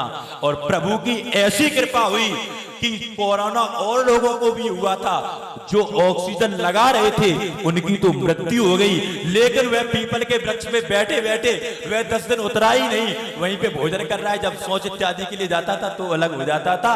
आज वह व्यक्ति जीवित है, उसको बचा लिया किसने? पीपल के वृक्ष ने। किस प्रकार? ऑक्सीजन से। इसलिए इन वृक्षों की जो पूजा करो, पूजा करने का तात्पर्य यह है, इन वृक्षों के नीचे बैठ के अधिक से अधिक अपना समय व्यतीत करो, वहीं पे विद्या अध्ययन करो। छात्रों को भी चाहिए, छात्रों के लिए कहा गया है, काक चेष्टा बको ध्यानम ध्वान निद्रा सदैव, काक चेष्टा बको ध्यानम श्वान निद्रा तथैव चा, अल्पाहारी गृह त्यागी विद्यार्थी पंच लक्षणा। यदि आप विद्यार्थी जीवन में हैं तो आप भी जाएं किसी अच्छे से वृक्ष के नीचे बैठ के विद्या का अध्ययन करें। उस समय एकांतवास होना चाहिए, काक चेष्टा कौवा जैसी चतुराई होनी चाहिए, बको ध्यानम बगला जैसा ध्यान होना चाहिए, श्वान निद्रा कुत्ते की तरह नींद होनी चाहिए, अल्पाहारी थोड़ा भोजन होना चाहिए, गृह त्यागी घर को त्याग गई विद्या का अध्ययन करना चाहिए। क्योंकि जब तक आप घर में पड़े रहेंगे आपको आलस आएगा, आप सो जाएंगे, आप विद्या का अध्ययन नहीं कर पाएंगे। इसलिए मानो भगवान ने भी ये कहा, विद्या अध्ययन करने के लिए सांदीपन मुनि के आश्रम में गए। राम ने भी कहा हम भी विद्या अध्ययन करने के लिए वशिष्ठ जी के आश्रम में गए। यदि आप अपने बालकों को अच्छी विद्या दिलाना चाहते हैं तो सबसे पहले अपना घर छुड़वाओ, उनकी सुख सुविधाएं खत्म करो। और यहाँ पे बताया जाता है, जब तक आपके बालक बालिकाएं 5 वर्ष के हैं, 5 वर्ष तक उनको हृदय का टुकड़ा समझ के प्यार करना चाहिए, प्रेम करना चाहिए। उसके पश्चात ऐसा व्यवहार होना चाहिए बालकों के प्रति कि ये तुम्हारे शत्रु हैं, शत्रु के समान व्यवहार होना चाहिए। 5 वर्ष से लेके 16 वर्ष तक हमारे शास्त्रों में ऐसा बताया गया है। 16 वर्ष के पश्चात आप अपने बालकों के साथ मित्रवत व्यवहार करें। 16 वर्ष तक शत्रु जैसा व्यवहार होना चाहिए, क्योंकि 5 वर्ष से लेकर 16 वर्ष की जो अवस्था है, इस अवस्था में ही आप अपने बालक को भविष्य के निर्माण के पथ की ओर अग्रसर कर सकते हैं। यही वो अवस्था है, यही वो आयु है। इसी आयु में पता चलता है कि आपका बालक, आपकी बालिका भविष्य में देश का सर्वोच्च पद प्राप्त करेगी या हमारी नाक कटाएगा या हमारी नाक कटाएगी। इसलिए आप अपने बालकों का अच्छा ध्यान दें, उन पे अच्छी ध्यान दें, उनकी शिक्षा पे व्यय करें। आजकल हम देखते हैं जहां भी जाते हैं तरह तरह की क्रीड़ाएं होती हैं, बालक खेल कूद में भी खेल कूद कर भी देश का नाम रोशन कर रहे हैं। अगर आप लोग आपके बालक खेलते हैं तो उनको ऐसा खेल खिलाओ जो ओलंपिक में जाके वो देश के लिए कोई पदक ला सके। आज नीरज चोपड़ा जैसा एक बालक जब से ओलंपिक खेल प्रारंभ हुआ तब से भाला फेंकने की प्रतियोगिता में अपने भारत देश ने एक भी स्वर्ण पदक नहीं दिया था। इस बालक ने प्रतिज्ञा की क्या कि मैं इस भाला फेंकने की प्रतियोगिता में भारत के लिए स्वर्ण पदक लेके आऊंगा। उसका पढ़ाई में मन नहीं लगता था, कोई बात नहीं, लेकिन उसके पिता ने उसको नहीं रोका और उसको निरंतर खेल के प्रति अग्रसर किया। और आज जब ओलंपिक में वह खेलने के लिए गया, अपना भाला फेंका तो सारे देश के भाले पीछे रह गए। एक भारत देश का वह सपूत नीरज चोपड़ा भारत के लिए एक स्वर्ण पदक लेके आया। तो यदि आप खेल कर रहे हैं, यदि आपके बालक खेल रहे हैं तो उनको ऐसा खेल खिलाएं जो भारत का वह नाम रोशन कर सकें। 5 वर्ष से 16 वर्ष की जो आयु होती है, इस आयु में पता चलता है कि मेरा बालक, मेरी बालिका, इसको हम क्या बना सकते हैं, ये आपके हाथ में है। आप अपने बच्चों के स्वयं विधाता हैं, अपने विधाता स्वयं बनिए, किसी दूसरे पे आश्रित मत रहिए। आज भगवान ने सब कुछ बता दिया, विश्वकर्मा जी को भवन का निर्माण हो गया। अब परीक्षित जी महाराज एक बात बताओ, बहुत अच्छो भवन हो, बहुत अच्छो, और अगर भवन में गृहिणी ना हो तो भवन बेकार है, बिल्कुल बेकार है। भगवान ने सोची भवन तो बन गया, अब भाई भवन को संभालने के लिए, इस घर को संभालने के लिए कोई तो होना चाहिए। मन में सोचा है कि उधर रुक्मिणी मैया का क्या आ गया संदेश। रुक्मिणी मैया का क्या संदेश है? मेरा भाई रुक्म अपने साले के साथ मेरा विवाह कर रहा है। विवाह ठीक उल्टा हो रहा है। रुक्म क्या कर रहा था? रुक्मिणी मैया का विवाह अपने साले के साथ, शिशुपाल के साथ कर रहा था।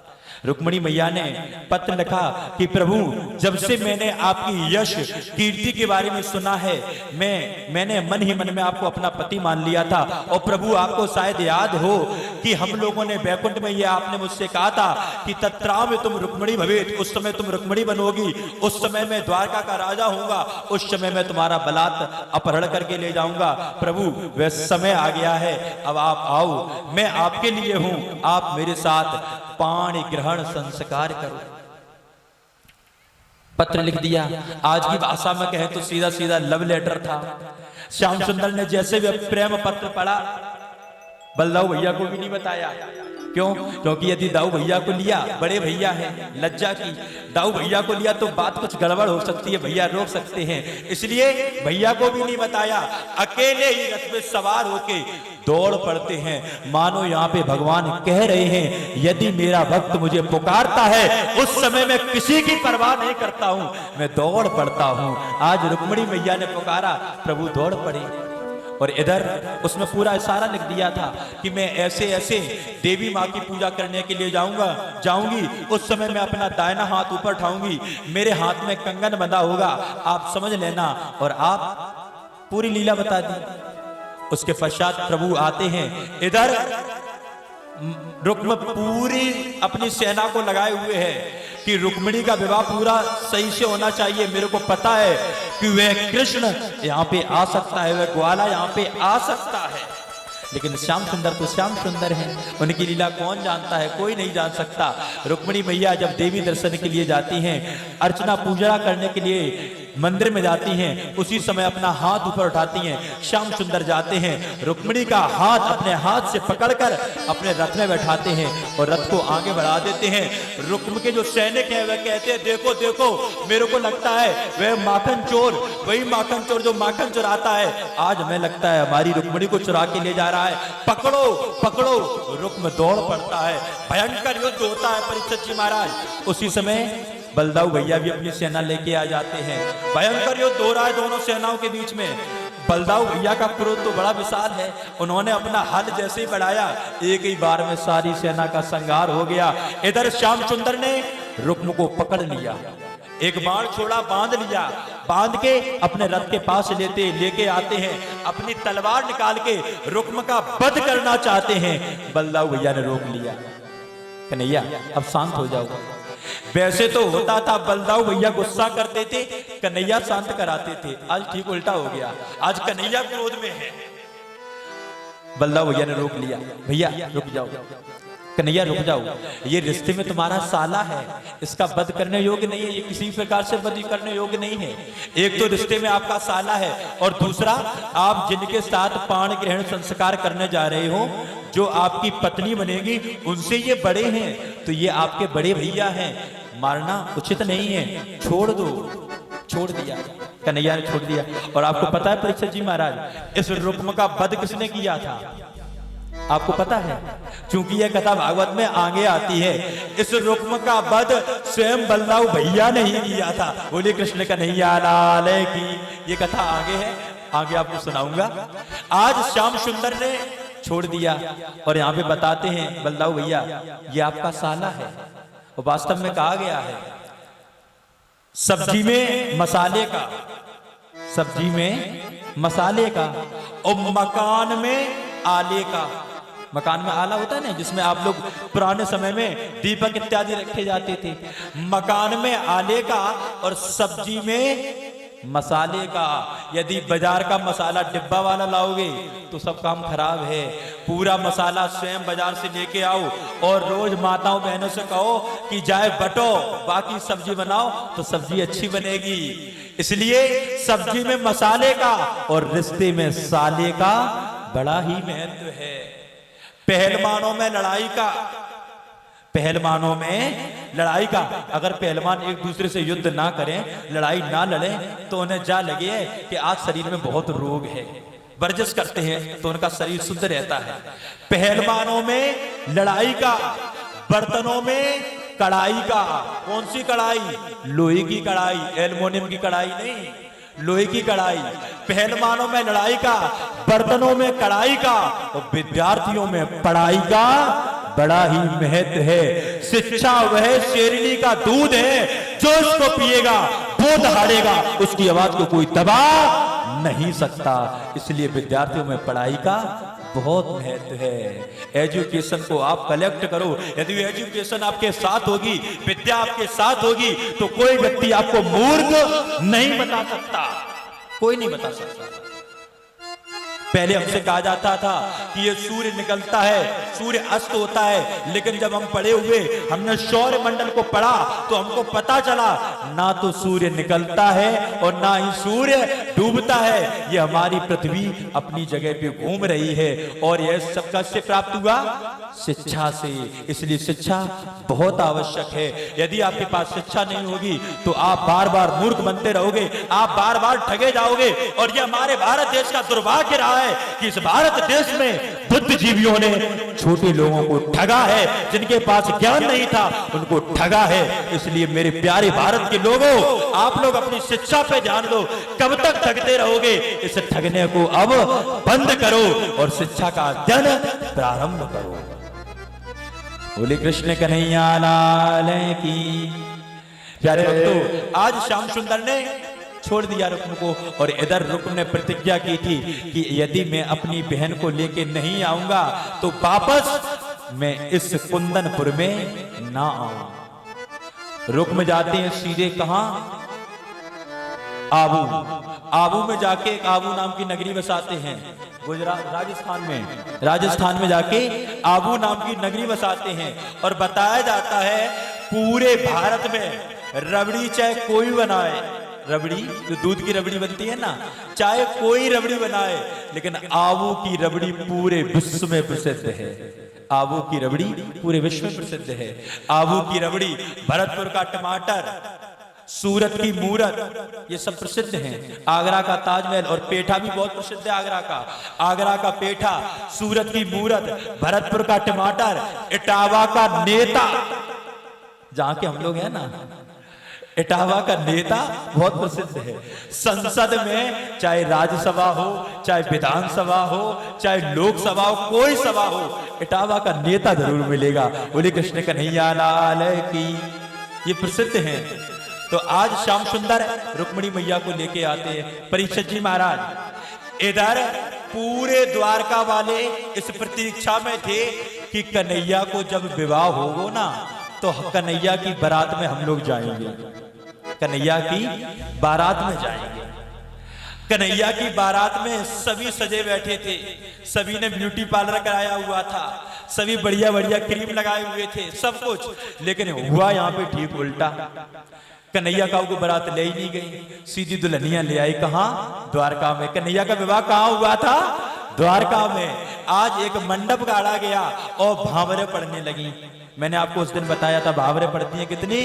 7 भावरें पड़ रही हैं। सखियां भावरें डाल श्याम सुंदर की और रुक्मिणी मैया की भावरें पड़ रही हैं, चारों तरफ मंगल गान हो रहे हैं। आइए 2 मिनट हम भी प्रभु के नाम संकीर्तन करते हैं। आओ मेरी सखियों मुझे मेहंदी लगा दो, मेहंदी लगा दो मुझे ऐसी सजा दो, मुझे श्याम सुंदर की दुल्हन बना दो, मुझे श्याम सुंदर की दुल्हन बना दो। आओ सखी आओ मुझे मेहंदी लगा दो, आओ सखी आओ मुझे मेहंदी लगा दो, मेहंदी लगा दो मुझे ऐसा सजा दो, मुझे श्याम सुंदर की दुल्हन बना दो, मुझे श्याम सुंदर की दुल्हन बना। श्री राधे।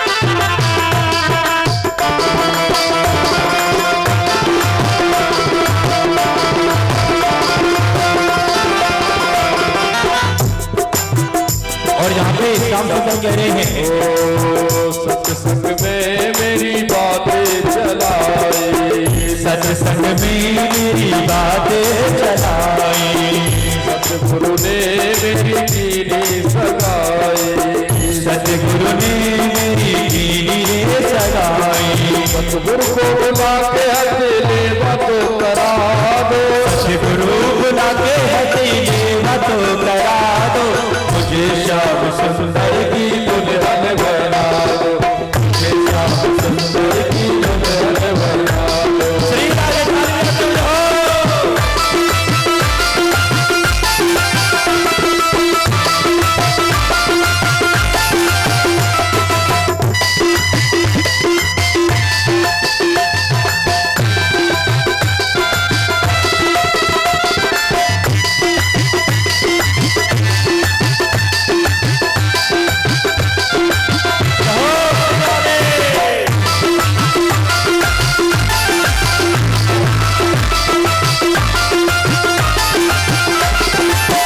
ऐसी पहली जोड़ी जो कबहू न टूटे, ऐसी पहली जोड़ी जो कबहू न टूटे, ऐसा बरदूला जो कबहू न छूटे, ऐसा बरदूला जो कबहू न टूटे, ऐसी पहली जोड़ी जो कबहू न टूटे, ऐसी पहली जोड़ी जो कबहू न टूटे, ऐसा बरदूला जो कबहू न छूटे, ऐसा बरदूला जो कबहू न छूटे, अटले सुहाग की बिटिया लगा दो, अटले सुहाग की बिटिया लगा दो, मुझे श्याम सुंदर, मुझे श्याम सुंदर की दुल्हन बना दो, मुझे श्याम सुंदर की दुल्हन बना दो, श्याम सुंदर की दुल्हन बना दो।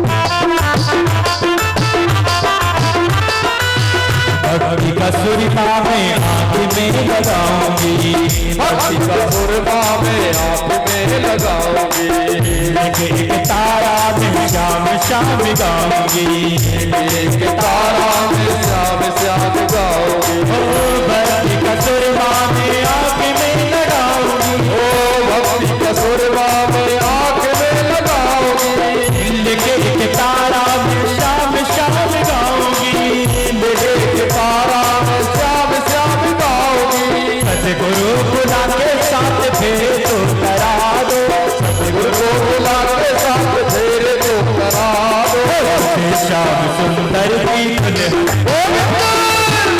श्याम सुंदर की आओ सखी आओ मुझे मेहंदी लगा दो, आओ मेरी सखियों मुझे मेहंदी लगा दो, मेहंदी लगा दो मुझे ऐसी सजा दो, मेहंदी लगा दो मुझे ऐसी सजा दो, श्याम सुंदर की सुंदर की दुल्हन बना लो,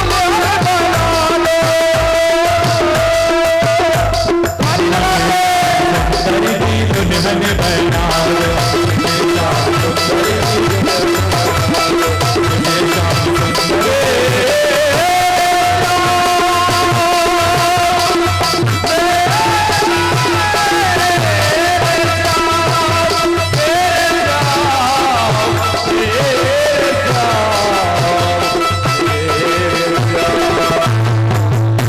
बोलिए कृष्ण कन्हैया लाल की। जय। ध्यान दें, ये एक कानों में पहनने वाली अंगूठी या झुमकी जो भी कहा जाता हो यहाँ प्राप्त हुई है। जिस किसी बहन की हो वो हमारे गोपाल भैया से प्राप्त कर सकते हैं, लेकिन जोड़ा भर के, हाँ, जोड़ा भर के काऊ कोई ले जाए। ये 2 मंजिल की ये झुमकी। बोलिए कृष्ण कन्हैया लाल की। प्यारे भक्तों, आज श्याम सुंदर का परीक्षित जी महाराज, हमने कहा कही थी आज चारों तरफ से ध्यान हटाए कि केवल मेरी तरफ। आज श्याम सुंदर का विवाह हो रहा है और अभी परीक्षित जी महाराज चौथी भामर पड़ती है। राजा हुई चोरी करे न्याय कौन को जाए। जब हमारे गोपाली भैया बीच में अड़बड़ खड़बड़ डाली तो फिर हम कौन से कहें बताओ। अलाउंस होएगो जाके होए वो आए जे ले जे, अब आप बैठ जाओ। बोली कृष्ण कन्हैया लाल की। परीक्षित जी महाराज चौथी भामर पड़ रही है और उस समय ब्रज की सखियां कन्हैया का नाम लेकर के मंगल गान गाती हैं। जैसे ही कन्हैया का नाम लेके मंगल गान गाना प्रारंभ किया, भामर पड़ रही थी चौथी, उसी समय भगवान द्वारकाधीश मूर्छित हो जाते हैं। मूर्छित होके गिर जाते हैं और जैसे ही गिरते हैं रुक्मिणी मैया ने मानो उन्हें अपनी गोद में ले लिया। यहां पे श्री सुखदेव जी महाराज से प्रश्न कर दिया परीक्षित जी महाराज ने, प्रभु आप ये बताओ कि ऐसा आखिर क्या प्रयोजन था कि भगवान मूर्छित हो गए। भाई वो तो भगवान थे, उनको मूर्छा क्यों आई, क्या उनको कोई कष्ट था। तो यहाँ पे श्री सुखदेव जी महाराज कहते हैं कि हे राजन परीक्षित, बड़े ध्यान से सुनना और प्यारे भगवत प्रेमियों आप भी बड़े ध्यान से सुनना। एक बार क्या होता है परीक्षित जी महाराज, आपने सुना होगा और देखा भी होगा, जो भगवान के कैलेंडर बन के आते हैं, भगवान भोलेनाथ के हों या भगवान विष्णु के हो, तो भगवान भोलेनाथ सदैव नेत्र बंद करके ध्यान करते रहते हैं। आपने देखा होगा कैलेंडर इत्यादि में, देखा कि नहीं। तो ये आखिर किसका ध्यान करते हैं। एक बार बैकुंठ में देवी लक्ष्मी अपनी सखियों के साथ पुष्प चुनने के लिए जाती हैं, पुष्प लेने जाती हैं और पुष्प का हार बना के अपने प्रभु को समर्पित करती हैं, यानी बैकुंठनाथ को गले में हार पहनाती हैं। संतोष भैया पैर उधर कर लो, भागवत भगवान की तरफ पैर नहीं करे जात। बोलिए कृष्ण कन्हैया लाल की। तब तो आपसे कही थी कि रोज आए जाइयो, आसन सिखाए दिए तो दर्द नहीं हो, तो अब दर्द होने लगो। बोलिए कृष्ण कन्हैया लाल की। बात कहां पे हो रही थी, बैकुंठ की। तो बैकुंठ में आज लक्ष्मी मैया भगवान बैकुंठ नाथ के लिए पुष्प चुनने के लिए जाती हैं। आपके पैरों में यदि दर्द हो रहा है ना तो उधर कर लो पैर, कोई दिक्कत की बात नहीं। आप ज्यादा कहियो कि महाराज ने हमारे पैर से मिटवाए थे। उस समय भगवान विष्णु बैठ के तपस्या कर रहे थे और जिस समय तपस्या कर रहे थे परीक्षित जी महाराज, तो प्रभु के नेत्रों में, बैकुंठ नाथ के नेत्रों से अश्रु बह रहे थे। अश्रु बह रहे थे। उसी समय क्या होता है, आज लक्ष्मी मैया थोड़ी जल्दी आ जाती हैं पुष्प लेके। जब पुष्प लेके आई तो उन्होंने देखा कि मेरे प्राणनाथ, मेरे स्वामी के नेत्रों से अश्रु बह रहे हैं। और ये कथा आपको पढ़ने को मिलेगी पद्म पुराण, महेश्वर तंत्र, पुराण संहिता इत्यादि सनातन धर्म के ही ग्रंथ है, इनमें पढ़ने को मिलेगी। प्रश्न कर दिया। उस समय जब प्रभु ध्यान में थे वैकुंठनाथ, लक्ष्मी मैया वहीं पे बैठ जाती हैं। जब उनका ध्यान खुलता है तो सामने लक्ष्मी मैया को बैठा देख वे अचंभित हो जाते हैं। जल्दी जल्दी से अपने पीतांबरों से अपने अश्रुओं को पहुंचते हैं। देवी लक्ष्मी ने यहाँ पे प्रश्न कर दिया, स्वामी आप ये बताओ, आप ध्यान किसका करते हो? अभी आप नेत्र बंद के किसका ध्यान कर रहे थे? भगवान वैकुंठनाथ कहते हैं, देवी मैं किसी का ध्यान नहीं कर रहा था। नहीं प्रभु, आप ध्यान कर रहे थे और ध्यान करते समय आपके नेत्रों से अश्रु बह रहे थे। प्रभु आप मुझे बताएं कि आप किसका ध्यान कर रहे थे? भगवान वैकुंठनाथ कहते हैं, देवी सही बात तो ये है, मैं किसी और का नहीं, आपका ही ध्यान कर रहा था। बात को टाल रहे हैं, किसी प्रकार से यह प्रकरण टल जाए। देवी मैं किसी और का नहीं, आपका ही ध्यान कर रहा था। देवी लक्ष्मी कहती है, प्रभु मुझे आप मूर्ख नहीं बता सकते, मूर्ख नहीं बना सकते। हाँ ये बात तो सत्य है कि मैं स्त्री हूँ, स्त्री जात होने के कारण थोड़ी भोली हूँ, लेकिन आप मुझे मूर्ख नहीं बना सकते। आप ये बताओ ध्यान किसका करते हो? और यदि मेरा ध्यान करते हो तो आपके नेत्रों से अश्रु बह रहे थे, मैं वैकुंठ छोड़ के तो गई नहीं थी, तो नेत्रों से अश्रु क्यों बह रहे थे? अंत में भगवान विष्णु कहते हैं कि देवी मैं बिल्कुल सत्य सत्य कह रहा हूं, मैं आपका ही ध्यान कर रहा था। देवी लक्ष्मी कहती, प्रभु आप मेरा ध्यान तो नहीं कर रहे थे।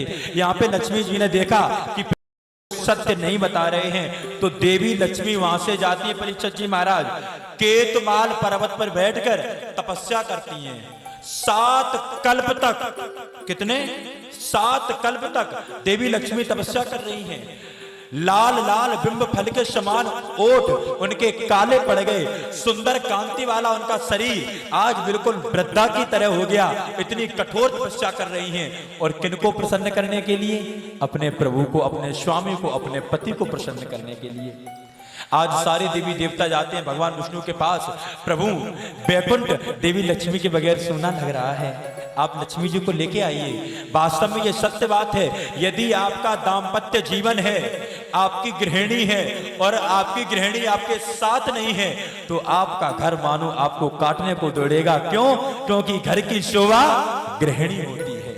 इसलिए मेरे भाइयों, आपके घर की जो शोभा है उसको कभी भी कष्ट नहीं देना चाहिए। आज भगवान विष्णु को सभी देवता समझा रहे हैं, ब्रह्मा जी समझा रहे हैं, विष्णु जी समझा रहे हैं, ब्रह्मा जी समझा रहे हैं, भोलेनाथ समझा रहे हैं कि हे प्रभु आज वैकुंठ मानो खाने को दौड़ रहा है, आप जाइए लक्ष्मी जी को लेके आइए।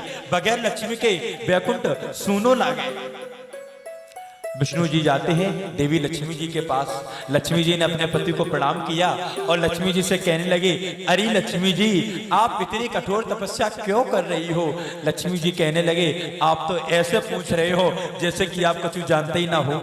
आप तो सब जानो तो प्रभु, हम किसी और की तपस्या नहीं कर रहे हैं, हम तो आपको ही प्रसन्न करने के लिए तपस्या कर रहे हैं प्रभु। अच्छा क्या जानना चाहती हो? प्रभु वही प्रश्न है, आप तपस्या किसकी करते हो, आप ध्यान किसका करते हो, और आप इतना ध्यान करते हो कि आपके नेत्रों से अश्रु बहने लगते हैं। प्रभु जब तक मेरे को यह उत्तर नहीं मिलेगा मैं वैकुंठ को ना जाऊं। भगवान विष्णु पुनः बात टालने लगे, अरे देवी तुम तो मेरे प्राण हो, यदि तुम वैकुंठ में नहीं आओगे तो वैकुंठ सूना लग रहा है, देवी मेरे साथ वैकुंठ चलो। लक्ष्मी जी कहते, प्रभु मैं तो सदैव आपके साथ हूं, मेरी केवल यही लालसा है, आप मुझे ये बताएं आप ध्यान किसका करते हैं? प्रश्न वही है।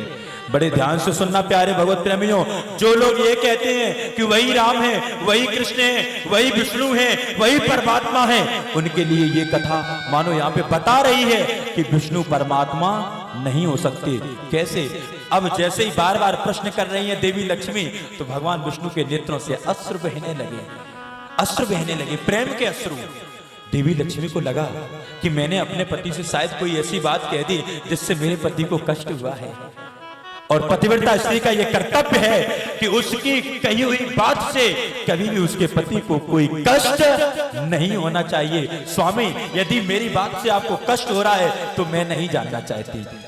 भगवान कहते हैं नहीं देवी, कष्ट नहीं है, ये तो मेरे जो आत्मा के पति हैं, जो मेरे स्वामी हैं, जो मेरे प्राणनाथ हैं, उनको जब मैं याद करता हूं तो मेरे नेत्रों से अश्रु बह पड़ते हैं। देवी लक्ष्मी आप ये बताओ मेरा नाम क्या है? देवी लक्ष्मी कहती हैं अच्छा प्रभु, तो उनका नाम क्या है जो आपके स्वामी हैं? विष्णु जी पुनः प्रश्न कर देते हैं, देवी लक्ष्मी पहले ये बताओ कि मेरा नाम क्या है? लक्ष्मी जी कहते हैं अरे प्रभु, भला कोई पतिव्रता स्त्री अपने पति का नाम लेती है? नहीं लेती है। यदि पतिव्रता स्त्री अपने पति का नाम लेती है तो पति की आयु में ह्रास होता है, आयु कम होती है। इसलिए सनातन धर्म में कोई भी स्त्री अपने पति का नाम नहीं लेती है।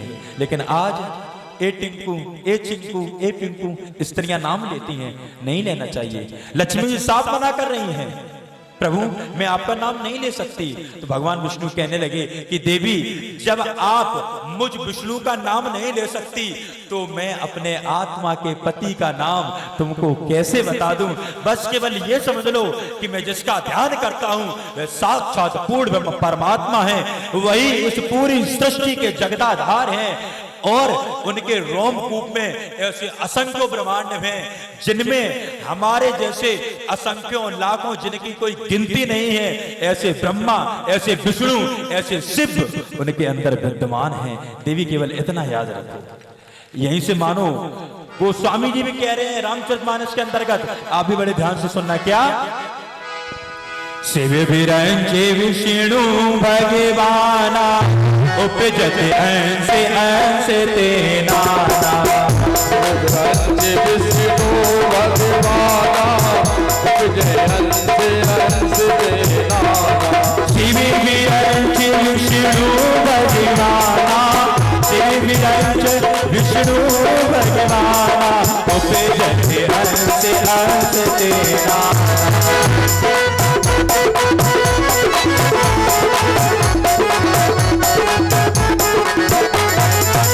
नाना ब्रह्मा, नाना शिव, नाना विष्णु जिसके अंश से उपजते हैं और मिटते हैं, ऐसे पूर्ण ब्रह्म परमात्मा का मैं ध्यान करता हूं। लक्ष्मी जी समझ जाती हैं। उस समय लक्ष्मी जी से भगवान विष्णु कहते हैं कि लक्ष्मी जी एक समय आएगा 28वें द्वापर के अंत में साक्षात पूर्ण ब्रह्म परमात्मा इस धराधाम पर आएंगे। उसके पश्चात कंस का बहुत अत्याचार होगा। कंस का उद्धार करने के पश्चात परम नाम के परमात्मा श्री कृष्ण रासलीला करने के पश्चात चले जाएंगे। गोलोकीनाथ श्री कृष्ण कंस का उद्धार करने के पश्चात चले जाएंगे। उसके पश्चात मेरी लीला आरंभ होगी। उस समय तुम कुंदनपुर में रुक्मिणी बनोगी। उस समय बलात् में तुम्हारा अपहरण करके लाऊंगा, हरण करके लाऊंगा। हमारा आपका विवाह होगा और विवाह होते समय जब चौथी बामर पड़ेगी तो वहां पे सखियां मेरे आत्मा के पति का नाम लेकर के मंगल गान गाएंगी। आप समझ जाना कि मैं किसका ध्यान करता हूं। और आज वही समय था जब भामर पड़ रही थी। चौथी भामर में सखियों ने नंद के लाल का नाम लेके जैसे ही मंगल गान गाया तो भगवान विष्णु को मूर्छा आ गई। लक्ष्मी जी, रुक्मिणी जी समझ जाती हैं कि हम सबकी आत्मा के पति कोई और नहीं, परमात्मा श्री कृष्ण हैं, परमात्मा श्री कृष्ण हैं। उसके पश्चात परीक्षित जी महाराज, आपको पता है कि भागवत में सबसे अधिक विवाह किसके हुए? किसी को पता है? यदि पता है तो बताएं। भागवत में सबसे अधिक विवाह किसके हुए? भाई 2016 में यहाँ पे हम आए थे, कथा सुनाई, तब हमने आप लोगों को बताया था किसके हुए। अब भैया कुछ बता रहे हैं, बताओ बताओ। भगवान कृष्ण के कितने हुए? हमें पता नहीं है, इस वजह से पूछ रहे। भैया देखो हमें ज्ञात नहीं है, मैं जानता नहीं हूं, इसीलिए पूछ रहा हूं। आप लोग ये बिल्कुल मत समझना कि मैं बहुत ज्ञानी हूं, मैं बिल्कुल अज्ञानी हूं। बोलिए कृष्ण कन्हैया लाल की। 16,108 16,108 भगवान कन्हैया यानी भगवान द्वारकाधीश के 16,108 विवाह हुए। लेकिन सत्य बात तो ये है परीक्षित जी महाराज, इनके केवल 16,108 विवाह हुए। भागवत में एक राजा है जिसके 1 करोड़ विवाह हुए। कितने विवाह हुए? 1 करोड़। और ये कथा मैं आपको सुना चुका हूं, लेकिन वही बात है, इन्हें की सुनत हो, इन्हें से निकाल देत हो। भागवत के 4th स्कंद में कथा आती है महाराज चित्रकेतु की। इनकी 1 करोड़ रानियां थी परीक्षित जी महाराज। कितनी?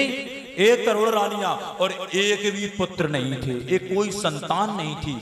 जैसे तैसे एक रानी के पुत्र हुआ तो 99,99,999 को ईर्षा हो गई कि अब तो राजा भाई को चाहिए, उसको भी जहर देके मार दिया। विवाह कितने हुए थे? 1 करोड़। कहने का तात्पर्य परीक्षित जी महाराज, भले ही आपका दाम्पत्य जीवन है, लेकिन दुख आपका साथ छोड़ने वाला नहीं है। तो ये राजा चित्रकेतु कौन है? आपके शरीर में जो विराजमान है, हमारे 4 शरीर हैं, स्थूल, सूक्ष्म, कारण, महाकारण। इनमें मन, बुद्धि, अहंकार और चित्त। ये जो चित्त है यही राजा चित्रकेतु है। और इसकी जो वृत्तियां हैं, इस चित्त की, हमारे शरीर में जो चित्त है, इसकी जो वृत्तियां हैं यही 1 करोड़ रानियां हैं। कैसे? आज माँ में हमारी जो शरीर की, हमारी जो चित्त की वृत्तियां पूरे संसार में लिप्त हैं। हम चारों तरफ अपनी चित्त की वृत्तियों को लगाए हुए हैं, कहीं किसी में, कहीं किसी में, कहीं किसी में। जैसे तैसे एक चित्त की वृत्ति में परमात्मा की भक्ति का बीज अंकुर होता है तो 99,99,999 चित्त की वृत्तियों को ईर्षा हो जाती है, वह भी उस भक्ति को दबा देती हैं। कहने का तात्पर्य, जैसे तैसे आपके मन में विचार आओ कि परमात्मा को नाम जपें तो कहीं शरीर में पीड़ा, कहीं सिर में पीड़ा, कहीं कुछ पीड़ा, कहीं कुछ पीड़ा, ये सब पीड़ा मिलके आपको भक्ति के मार्ग से हटा देती हैं। इसलिए सदैव याद रखना, अपने चित्त को केवल और केवल परमात्मा के चरणों में लगाना। यदि परमात्मा के चरणों में लगाओगे, और जो विद्यार्थी हैं उन्होंने अपने चित्त को अपनी शिक्षा में लगा दिया तो वे उच्च शिक्षा को प्राप्त हो जाएंगे। आप लोगों ने देखा होगा उत्तल लेंस, उत्तल लेंस होता है, बीच में मोटा होता है, साइड से पतला होता है। और कछु ना देखो होए तो बूढ़े बाबा को चश्मा देख लियो, धूप में लेके जाना, जब धूप में लेके आप जाएंगे तो उसको ऊपर नीचे करेंगे, नीचे कागज रखेंगे तो वह उत्तल लेंस क्या करता है, उस पे जितनी भी किरणें पड़ती हैं सारी किरणों को एकत्रित करके नीचे की वस्तु में आग लगा देता है। ठीक इसी प्रकार पातंजलि योग शास्त्र में कहा गया है, निरोधस्य चित्त वृत्ति सायोगा। ये आप अपनी सारी चित्त की वृत्तियों को एकत्रित करके एक जगह लगा दोगे, यदि परमात्मा में लगा दोगे तो परमात्मा को प्राप्त हो जाओगे। अपने व्यापार में लगा दोगे तो व्यापार में आपको उच्च धन की प्राप्त होगी। अपनी शिक्षा में लगा दोगे तो आप उच्च शिक्षा को प्राप्त करोगे। आवश्यकता क्या है? अपनी चित्त की वृत्तियों को सारे संसार से हटा करके एक लक्ष्य पे लगा देना। बोले कृष्ण कन्हैया लाल की जय। भगवान को तो 16,108 ही ब्याह हुए, केवल 16,000। राजा चित्रकेतु को कितने हुए थी? 1 करोड़। प्यारे भगवत प्रेमियों, भगवान के धीरे धीरे 16,108 विवाह हुए। कथाएं तो बहुत बड़ी बड़ी हैं, लेकिन संक्षेप में मैं आपको सुनाना चाहूंगा। आज देवर्षि नारद ने मन में सोचा, परीक्षित जी महाराज, जाकी केवल एक पत्नी होए, जाकी केवल एक पत्नी होए, बाके घर में रोज झगड़ा होए, और भगवान के तो 16,108 रानियां हैं। देवर्षि नारद ने सोचा कि भाई देखना चाहिए झगड़ा होता है या नहीं होता है। आ गई श्रीमन नारायण नारायण नारायण, श्रीमन नारायण नारायण नारायण, ओ श्रीमन नारायण नारायण नारायण, श्रीमन नारायण नारायण नारायण, श्रीमन नारायण नारायण नारायण, श्रीमन नारायण नारायण नारायण, भजमन नारायण नारायण नारायण, भजमन नारायण नारायण नारायण, श्रीमन नारायण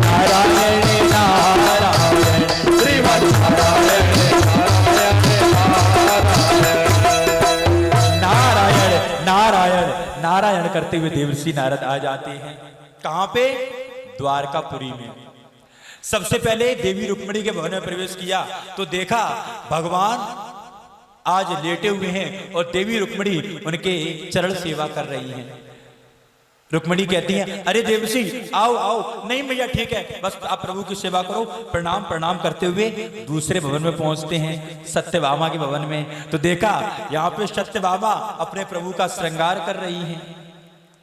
आओ देवसी आओ। अरे नहीं नहीं भैया ठीक है, आप प्रभु का श्रृंगार करो, मैं दूसरी जगह जाता हूँ। कालिंदी के भवन में जाते हैं, जामवंती के भवन में जाते हैं। धीरे धीरे करके प्रत्येक सभी के में गए, जहां भी देखा तहां प्रेम ही प्रेम है, लड़ाई है ही नहीं। देवसी नारद के दिमाग में खटका हो गया। और देवसी नारद का कार्य ही यही है, जहां पे लड़ाई ना होती हो वहां पे लड़ाई करा दें, और जहां पे बहुत लड़ाई हो रही हो वहां पे अगर पहुंच गए तो लड़ाई शांत हो जाए। दोनों काम है देवसी नारद के। और आप लोगों के बीच में भी रहते होंगे नारद, रहते सभी के बीच में रहते हैं, लेकिन उनकी तुलना इन देवसी नारद से मत कर लेना, इस बात का सदैव ध्यान रखना। क्यों? क्योंकि ये देवताओं के ऋषि हैं, ये रिसर्च करने वाले हैं, ये अनुसंधान करते हैं। इन्होंने देखा कि क्या बात है, इनका दाम्पत्य जीवन 16,108 पत्नियां हैं और लड़ाई झगड़ा नहीं हो रहा है। भाई झगड़ा तो होना चाहिए। क्यों? जब तक झगड़ा ना होवे तब तक पति पत्नी को प्रेम ना बढ़े, इसलिए झगड़ा जरूर हो। झगड़ा कराओ कैसे? आप जाते हैं और एक कल्प वृक्ष का पुष्प लेके आते हैं। कल्प वृक्ष का पुष्प लेके आए और भगवान को दिया। देखिए झगड़ा, जो झगड़ालू पुरुष होता है वो झगड़ा कैसे कराता है। भगवान के हाथ में वह कल्प वृक्ष का पुष्प दे दिया, और जैसे ही भगवान के हाथ में कल्प वृक्ष का पुष्प दिया, भगवान ने लिया वह पुष्प देवी रुक्मिणी को दे दिया। देवसी नारद को पॉइंट मिल गया, लड़ाई कराने का पॉइंट मिल गया। इस पुष्प की यह विशेषता होती है कि यदि जिस पतिव्रता स्त्री के पास, स्वागवती स्त्री के पास कल्प वृक्ष का पुष्प है तो 1 वर्ष तक मन चाहा श्रृंगार कर सकती है। देवसी नारद को पॉइंट मिल गया। जाते हैं सत्यभामा के पास, हाय रे तुम्हारे कर्म फूटे। जो लड़ाई झगड़ा कराने वाला होता है ना, वो सबसे पहले यही कहता है, तुम्हारे तो कर्म फूट गए।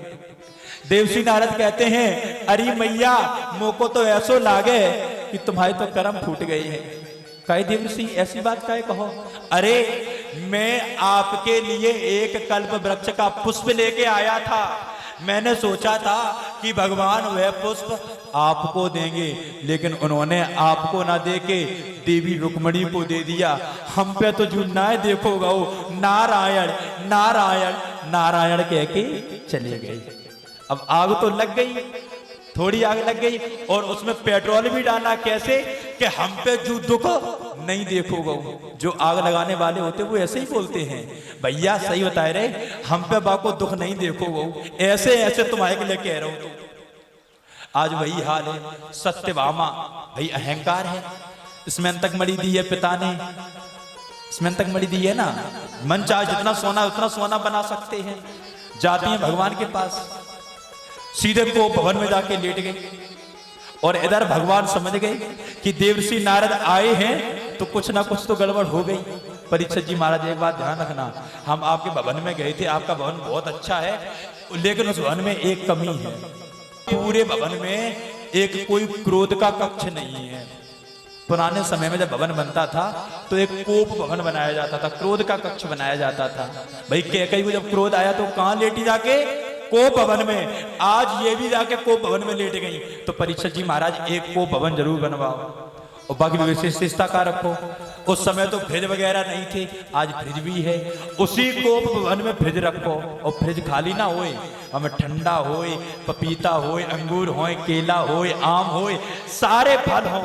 क्योंकि क्रोध करने वाला जाएगा तो एक बात बिल्कुल सत्य है, जो व्यक्ति क्रोध करता है, क्रोध के समय उसे भूख बहुत तेज लगती है। जब वह क्रोध कक्ष में जाएगा ना तो फ्रिज सामने रखी होगी, वह फ्रिज खोलेगा, उसमें ठंडा पानी पिएगा, आम खाएगा, तो उसकी गुस्सा शांत हो जाएगी। लेकिन आज सत्यभामा की गुस्सा शांत नहीं हो रही। क्यों? वहां पे तो फ्रिज ही नहीं है, फ्रिज तो अबे आई। सत्यभामा को भवन में पड़ी हुई है, अपने आभूषणों को फेंक दिया। भगवान समझ गए। भगवान घूमते घामते आते हैं, दासियों से पूछते हैं सत्यभामा कहाँ है?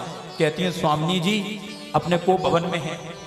भगवान जाते हैं, पीछे से जाके सत्यभामा के दोनों नेत्रों को बंद कर लिया, और जैसे ही नेत्र बंद किए सत्यभामा कहने लगी, अरे दासियों मुझे छोड़ो, आज मेरे खेलने का मन नहीं है। आज उन मेरे स्वामी ने उस भगोड़ी को वह कल्प वृक्ष का फूल दे दिया। देवर्षि नारद मेरे लिए लेके आए थे, मैंने कितना कितना नहीं दिया और उन्होंने उस भगोड़ी को दे दिया। वे भगोड़ी को चाहते हैं, छोड़ो।